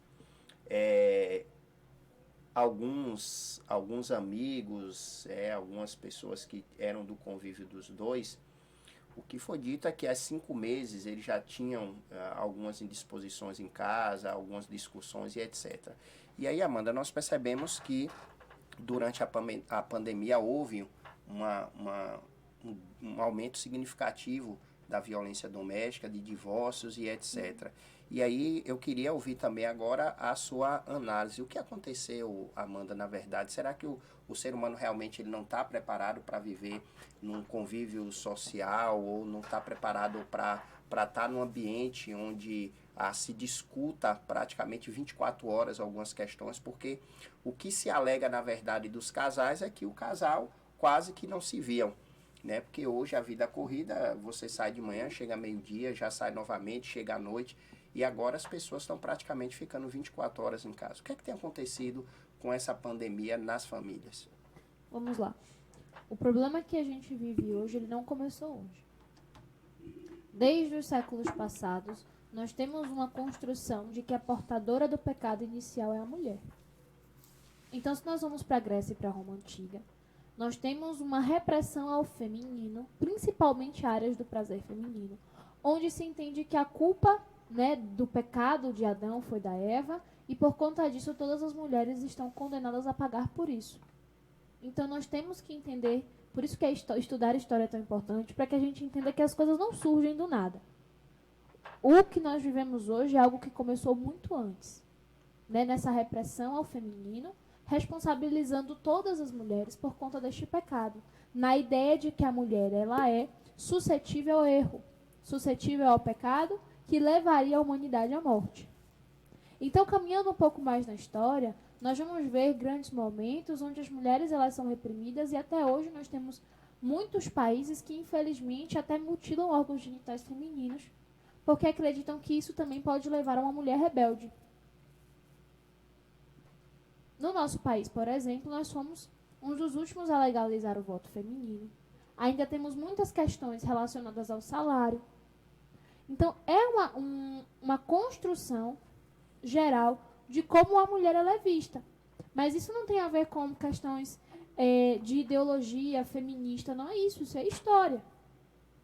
É só a gente parar para ler um pouquinho que Joana d'Arc, para poder lutar, precisou se fantasiar de homem, se vestir de homem, porque senão ela não poderia lutar. Porque se existe um conceito de que a mulher é frágil demais para ir para onde? Para uma guerra. Então nós temos também, por exemplo, a ideia de que uma mulher que sai para trabalhar, que ela vai estudar, vai passar mais tempo fora de casa do que dentro, ela também não vai ser uma boa mãe nem uma boa esposa. Que é também uma problemática para o homem, porque se o homem decide ficar em casa cuidando dos filhos, ele também é mal visto pela sociedade. As pessoas acham que ele não é homem o suficiente. Então, quando a gente está nesse contexto fechado, por mais que as pessoas digam, não, Amanda, isso é coisa do passado, existem questões que estão no nosso inconsciente coletivo, que são passados para nós e que a gente acaba aqui internalizando sem nem perceber. Muitos desses homens que cometeram o feminicídio provavelmente já mostravam comportamentos agressivos, seja verbalmente ou até mesmo fisicamente, mas era deixado para lá. É o momento onde onde existiam as fugas, e agora que não tem para onde fugir? Agora que a questão de denúncia é mais dificultada, onde se as pessoas já diziam que em briga de marido e mulher ninguém mete a colher, imagine agora com o risco de meter a colher e pegar o vírus. O que dificultou ainda mais, porque existe-se também essa ideia que as pessoas elas não podem interferir em briga de casal. Só que se é uma briga violenta e agressiva, se você não interfere, você é conivente com a morte de alguém.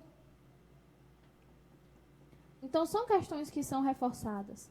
E o ser humano, ele é um ser biopsicoemocional.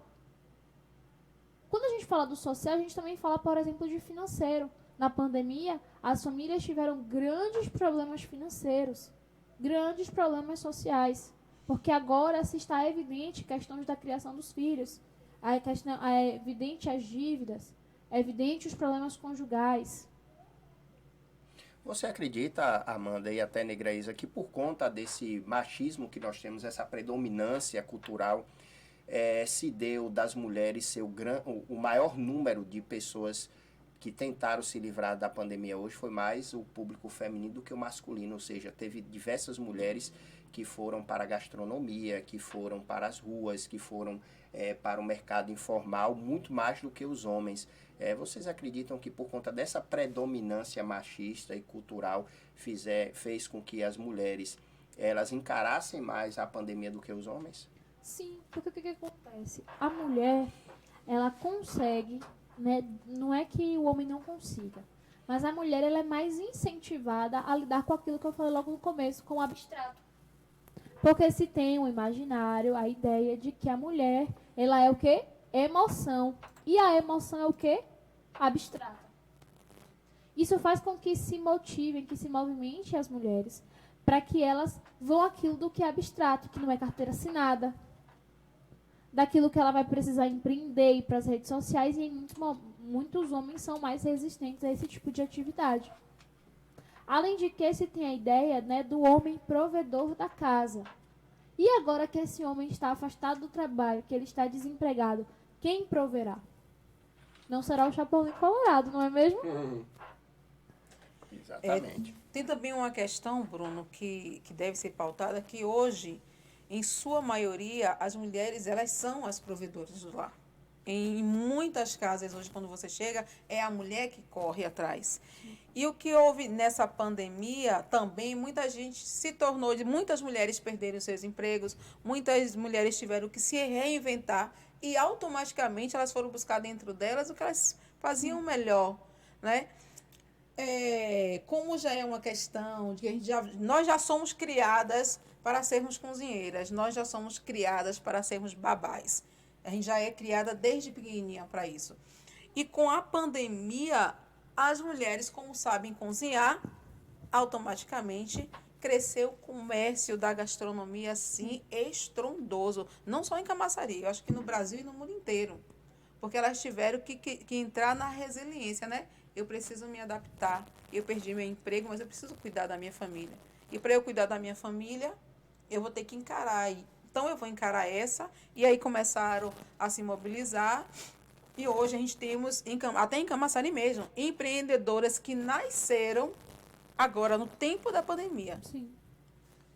Quando nós estávamos na feira do empreendedorismo feminino, que aconteceu mês passado, não foi só? Sim. Mês passado. É que tá passando tão rápido.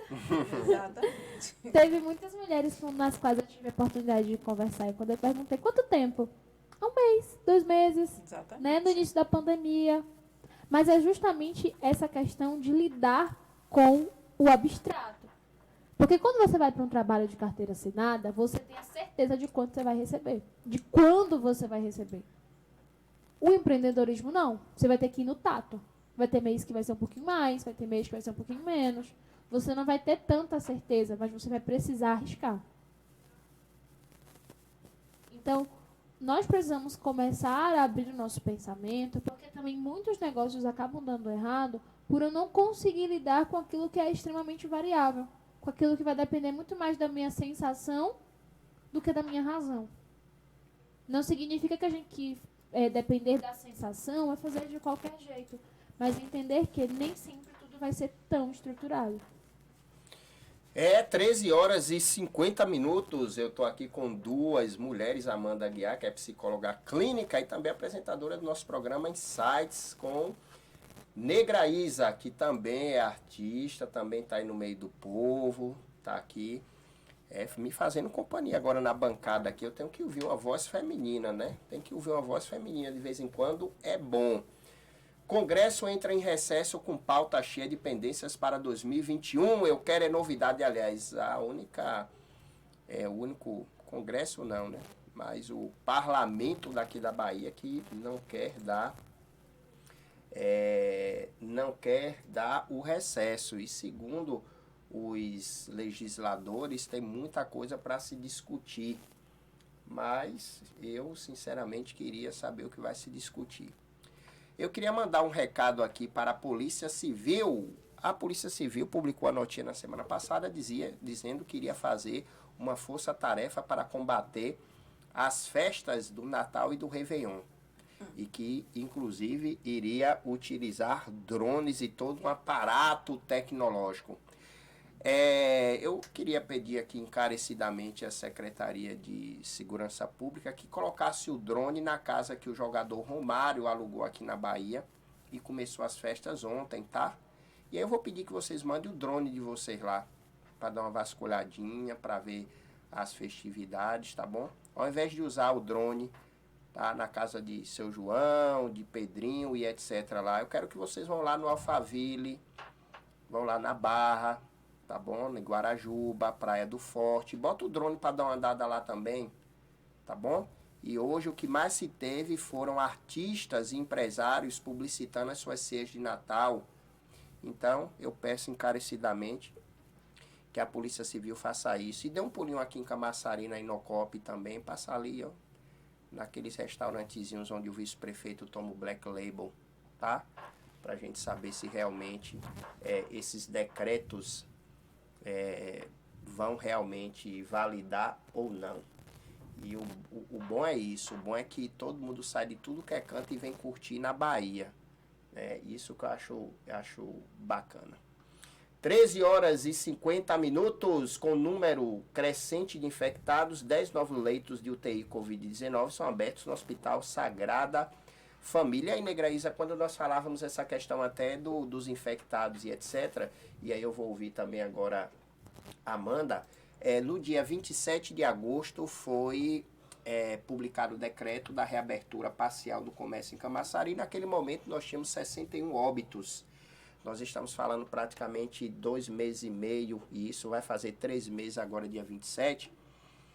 E nós estamos contabilizando 137 óbitos, ou seja, mais do que o dobro. E aí eu queria ouvir de vocês o que é que aconteceu de fato, aumentar essa quantidade de óbitos e ter a redução de infectados, por incrível que pareça. Quando eu digo a infecção, foi porque naquele momento nós tínhamos por dia cerca de 30 a 50 infectados por dia. E agora caiu a quantidade de infectados e aumenta esse volume de óbitos. E aí, Negra Isa, o que é que você acha desses boletins epidemiológicos? O que ocorreu? Em agosto, eles tiveram essa iniciativa, né, de reabrir o comércio e a população achou que tinha acabado o vírus. E também, Bruno, iniciou o trabalho da pré-candidatura dos nossos queridos, né, candidatos, onde houve inúmeras reuniões e o nosso governador foi lá e liberou reunião até 100 pessoas. O que ocorreu? Como as pessoas começaram a achar que por abrir o comércio acabou o vírus, o povo começou a transitar e não estavam mais se importando se batia ou não. Se ele chegava na rua, as pessoas estavam com a máscara aqui abaixo do queixo. Até hoje você acha as pessoas assim na rua com a máscara abaixo do queixo, pouco se importando. E com toda a reabertura do comércio, os bares tiveram, né, a flexibilização, até porque muitos bares estavam funcionando. Os depósitos de bebida mesmo não fechou. E os supermercados, alguns conseguiram fazer o seu controle, eles estavam sempre abertos, mas as pessoas não conseguem manter o distanciamento dentro do mercado, mesmo o mercado dando o distanciamento necessário. Mas eu acho que o que aconteceu foi isso. As pessoas, por acharem que não existia mais o vírus, elas começaram a sair demais de casa.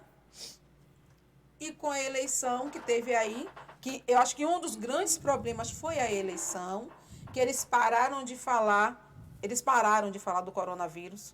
Até os próprios boletins epidemiológicos, eles reduziram as publicações. Então, o povo não sabia mais, não tinha mais informação. Você entrava no site da prefeitura, não tinha informação. Eles tinham um Face que divulgava, parou de divulgar. O Instagram da prefeitura parou de funcionar praticamente. E a população começou a achar que estava tudo bem, que estava... Extinguir o coronavírus de Camaçari, bora aproveitar o máximo. Havia paredões na cidade, as pessoas denunciavam, não conseguiam, a polícia às vezes ia, às vezes não. O telefone da polícia, até hoje, a gente liga, tá dando ocupado quase sempre. Na verdade, até na verdade, Negrez, olha só o que foi o que aconteceu. Aquele disque aglomeração, eles desativaram porque nas primeiras horas já tinham mil e mil de ligações e notificações, e a Secretaria de Segurança Pública e os órgãos responsáveis, a SEDU e etc., não conseguiram acompanhar a demanda, ou seja, a demanda foi maior do que a oferta, e infelizmente o que aconteceu foi que o serviço foi suspenso, ninguém deu satisfação de absolutamente nada, e nós ficamos mais uma vez, dona Amanda, sem essa possibilidade. E aí, Amanda, é uma questão comportamental mesmo do brasileiro, de realmente não obedecer as restrições. Eu estou percebendo aqui, Amanda, que o prefeito Assemineto, ele tem dito o seguinte, que no dia 31 as praias serão interditadas a partir das 17 horas, tá? E aí, Amanda, ele faz uma pontuação interessantíssima, que ele diz aqui o seguinte, ó, eu vou ficar torcendo, rezando para que não existam maiores problemas, mas vocês sabem, as pessoas que nos acompanham sabem que é impossível a gente fiscalizar. Então, dá uma conotação de que a gente pede, mas vocês sabem que não vão ouvir. É aquela grande questão do seguinte: eu vou dizer algo que nem machuque você, nem machuque a minha imagem. Porque olha o que ele coloca. Eu vou torcer. Quem está no cargo de prefeito é ele, então ele não deve torcer, ele precisa agir. Então existe uma grande diferença. Nós precisamos entender o seguinte, é sempre um jogo de empurra. Eu empurro para a prefeitura e digo que a prefeitura não faz nada para combater o coronavírus, a prefeitura empurra para mim e diz que torce para que eu não faça algo que coloque a vida de outras pessoas em risco. Então é um grande jogo de empurra. Por quê? Porque quando eu aceito a responsabilidade, quando eu aceito que é uma problemática minha, eu estou diretamente dizendo que eu estou implicada a mudar as minhas ações, a mudar a minha conduta e mudar o meu comportamento. Mas quando eu terceirizo essa culpa, eu digo, fulano fez, eu também posso. O que adianta eu fazer isso se ninguém está fazendo? Mas a prefeitura não proibiu. Então eu terceirizo essa culpa, jogo para os outros, porque qualquer coisa que der, perdoe o termo as expressões, né, populares, mas qualquer coisa que der, não vai estourar só para mim. Não é um problema só meu. Rapaz, e aí pra gente fechar com chave de ouro o nosso programa, essa pergunta vai ser polêmica, viu? Tem um ditado que diz assim, eu vou lhe abraçar agora, eu vou lhe apertar sem lhe abraçar, tanto a Negra Isa como a Amanda. Nós percebemos que já há alguns anos as pessoas têm diminuído bastante as questões das confraternizações de família, os famosos amigos secretos, que já foram agora intitulados e apelidados inimigo secreto, amigo sacana e etc. E nós percebemos que as famílias a cada dia vêm se distanciando. Primeiro ponto, a questão da tecnologia, que os jovens hoje preferem estar na tecnologia do que estar na mesa junto com os pais. E o segundo agora, que os jovens também preferem ir para as festas com os amigos, ao invés de participar das ceias natalinas em casa com os parentes, porque há aquela alegação daqueles confrontos, daquelas fofocas, e que deveria ser um ambiente harmonioso e acaba não sendo. E aí eu queria ouvir de vocês sobre o que está acontecendo, na opinião de vocês, com as famílias hoje. O que é que vocês acham que está mudando e como é que vocês hoje fazem as confraternizações de vocês? Vocês conseguem encarar essas distorções que a gente tem tido nas festas de final de ano? Bruno, de geração em geração, as pessoas vão ficando mais atualizadas, mais antenadas, né? E a cada geração há um desenvolvimento da sociedade, há um desenvolvimento tecnológico, há um desenvolvimento nas áreas sociais. O pensamento da minha mãe não é o meu pensamento hoje. E o pensamento da minha filha não é o meu pensamento. Então, automaticamente, por mais que a gente eduque os nossos filhos dentro das nossas tradições, eles têm uma visão diferente. A minha filha é psicóloga, Fernanda Lorena. Então, ela tem uma visão totalmente diferente de tudo que eu tenho. Para mim, estar reunido com a minha família no Natal tem um significado muito importante, porque é um momento que, para mim, é um momento de reflexão. A gente comemora o nascimento de Jesus Cristo, que Jesus Cristo é o Salvador, né? Ele é uma luz na minha visão, é uma luz para mim. Então, no dia 25, hoje é um dia de reflexão, é um dia onde nós temos que saber se o que a gente faz em nossa vida condiz com o que a gente pensa que Jesus pode fazer em nós. E aí tem uma frase que eu já ouvi falar e eu trouxe essa frase para mim, né? O que eu quero que seja de bom no mundo, eu tenho que começar o que é de bom no mundo para que de mim reflita para as pessoas. Então, o que ocorre é isso. Para mim, o Natal, a minha família tem que estar reunida. Mas há uma outra geração que se desenvolveu ao meu redor e que não tem o mesmo pensamento que eu. Para a minha filha, o Natal é uma festa bonita, eu comemoro o nascimento de Jesus Cristo. Mãe, mas eu quero ir para uma rave. Eu quero estar lá brincando com meus amigos, eu quero estar dançando. Eles veem de outra forma. Ou senão, mãe, eu estou afim de assistir um filme maravilhoso que está passando na Netflix e que aí vai me falar da tragédia que aconteceu lá em São Paulo. O filme reflete sobre isso. Como essa semana a gente estava lá sentado, estamos a fim de assistir o Carandiru. E botou o Carandiru. Porque para mim, essa semana é um momento difícil.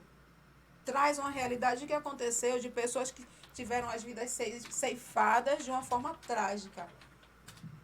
Eu acho que é uma questão mesmo do desenvolvimento de geração em geração e a forma como as coisas vão se atualizando. As pessoas da minha idade que gostam de um Natal todo reunido, bonitinho, faz esse Natal. Na minha família até hoje é assim, por isso hoje, gente, eu estou de virote. Quem sabe o que é virote é que eu virei à noite acordada porque a minha família estava reunida e passamos, como todos os anos, reunidas. Mas as crianças gostam de se reunir de uma forma diferente, de fazer as festas dela diferente. Então, eu não obrigo as minhas filhas a participarem. Eu gosto do respeito e que elas estejam presentes. Mas se houver necessidade delas fazerem uma festa separada, eu tenho que respeitar, porque o pensamento delas é diferente. E eu acho que os pais têm que dar aos filhos a liberdade de se expressar, porque só assim a gente vai saber qual é o limite dos nossos filhos, a capacidade que eles têm e até onde vai o respeito como pessoa. É isso aí. Eu acho que a grande problemática das famílias estarem mais dispersas no Natal é que nós estamos caminhando para uma facilidade de divulgação de informação, ao mesmo tempo que, proporcionalmente, parece que a intolerância das pessoas tem se tornado mais forte. Hoje nós temos realidades, hoje nós temos uma imensidão, né? Fica até redundante falar de uma imensidão de diversidades. Mas hoje as pessoas parecem que estão tornando-se mais resistentes a lidar com aquilo que é diferente.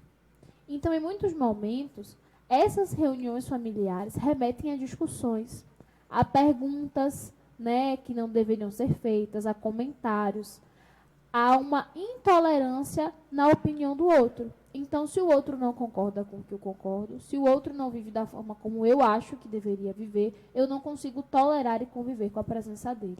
E é por isso que muitas pessoas estão cada vez mais longe dos seus familiares nesses períodos, já mesmo no intuito de prevenir ou de estar perto daqueles que de fato conseguem conviver com aquilo que eles acreditam ou não acreditam. Então, é essa a sacada. Além de que, o que eu vou falar agora está muito no senso comum, de que muitas pessoas passam todo o ano com conflitos, passam o ano todo sem se verem, sem passar um telefonema. E quando nós estamos no Natal, eu até brinquei com Lara lá fora, eu disse para ela, Lara, entenda que as pessoas brigam o ano todo, mas no Natal fica muito caro fazer a ceia só, então vamos juntar todo mundo para dividir. Claro. Então existe também... Mais em conta, né? É mais em conta. E aí o que acontece? Por que eu vou estar com alguém que passou o ano todo falando de mim? Por que eu estarei o ano todo, passarei o Natal com alguém que passou o ano todo conflituando comigo pelas minhas escolhas e pelas minhas decisões, ou vice-versa, ou se eu conflituei com alguém por isso também? Então, se temos a oportunidade de estar com aqueles que nos aceitam como somos, aí a gente vai para a reflexão, né, que já seria tema para outro dia. Nem sempre a família ela vai ser sanguínea. Família a gente também escolhe. É, exatamente, viu? Exatamente. É bom amigo secreto em família, porque quando você pega o bilhetinho, você só diz assim: o meu amigo secreto é aquele que fala mal todo dia. Aí já tem um olhar pro outro e já fica na dúvida que é aquele que perguntou se eu troquei de carro. Aí todo mundo já sabe que é o curioso da família, que é o intelectual da família e por aí vai, viu? São 14 horas e 6 minutos. Chegamos a um final do mais um programa Folha Notícias. Hoje privilegiado porque é o Natal, sextou, como diz o ditado. Eu vou pedir a todos vocês que curtam o Natal com precaução, principalmente nesse momento que nós estamos vivendo. Negra Isa, obrigado pela sua participação aqui no programa hoje, mais uma vez, com seus comentários, e lhe desejar novamente Feliz Natal e mais uma vez por ter aceito o nosso convite. Eu que agradeço a oportunidade, né? E peço às famílias que conversem mais, dialoguem mais, aproveite esse momento, esses últimos dias que a gente tem de 2020, reflita como foi esse ano, entendeu? Reflita, converse, pais e mães, dialoguem com seus filhos, mostre para eles que vocês são amigos deles. Muitos pais hoje só sabem falar com os filhos para brigar, questionar e replicar. E às vezes o filho não tem coragem de se abrir com o pai porque tem medo do que pode ouvir. Então dialogue mais. Não vai perder o respeito por isso. Abra espaço para seu filho e vivam com amor. É isso aí. Amanda Aguiar, obrigado pela participação também. Estamos aí semana que vem, na outra semana também. Mas obrigado pela sua participação de hoje também, falando um pouco sobre diversos temas diferentes. Eu que agradeço a oportunidade de estar aqui sempre. É isso aí, vai minha mensagem agora, escolhi uma mensagem bacana aqui. Meus queridos amigos, é com muita alegria que mais uma vez recebemos o Natal em nossas vidas. E o simples e ao mesmo tempo maravilhoso fato de estarmos todos aqui para comemorar já é motivo suficiente para agradecer. O ano que está acabando pode ter trazido desafios para a sua vida, pode ter colocado difíceis obstáculos em seu caminho, mas tenha certeza de que o espírito do Natal, as luzes e as boas energias que essa época do ano nos traz, irão curar todo o de mal que possa ter acontecido e vão reenergizar você para que comece o novo ano com muita força e ânimo de viver. Deixo aqui não só o meu abraço, mas também de toda a nossa equipe da TV Folha, com muita energia positiva para todos vocês, os nossos ouvintes internautas, que o Natal de todos vocês seja maravilhoso e que o ano novo comece com o pé direito, Felicidades e boas festas a todos vocês. Chegamos ao final de mais um programa e fiquem agora com a nossa programação musical na rádio, na TV Nossa Grade Normal. E bom final de semana, bom Natal e segunda-feira, se Deus permitir, estamos aqui novamente ao meio-dia.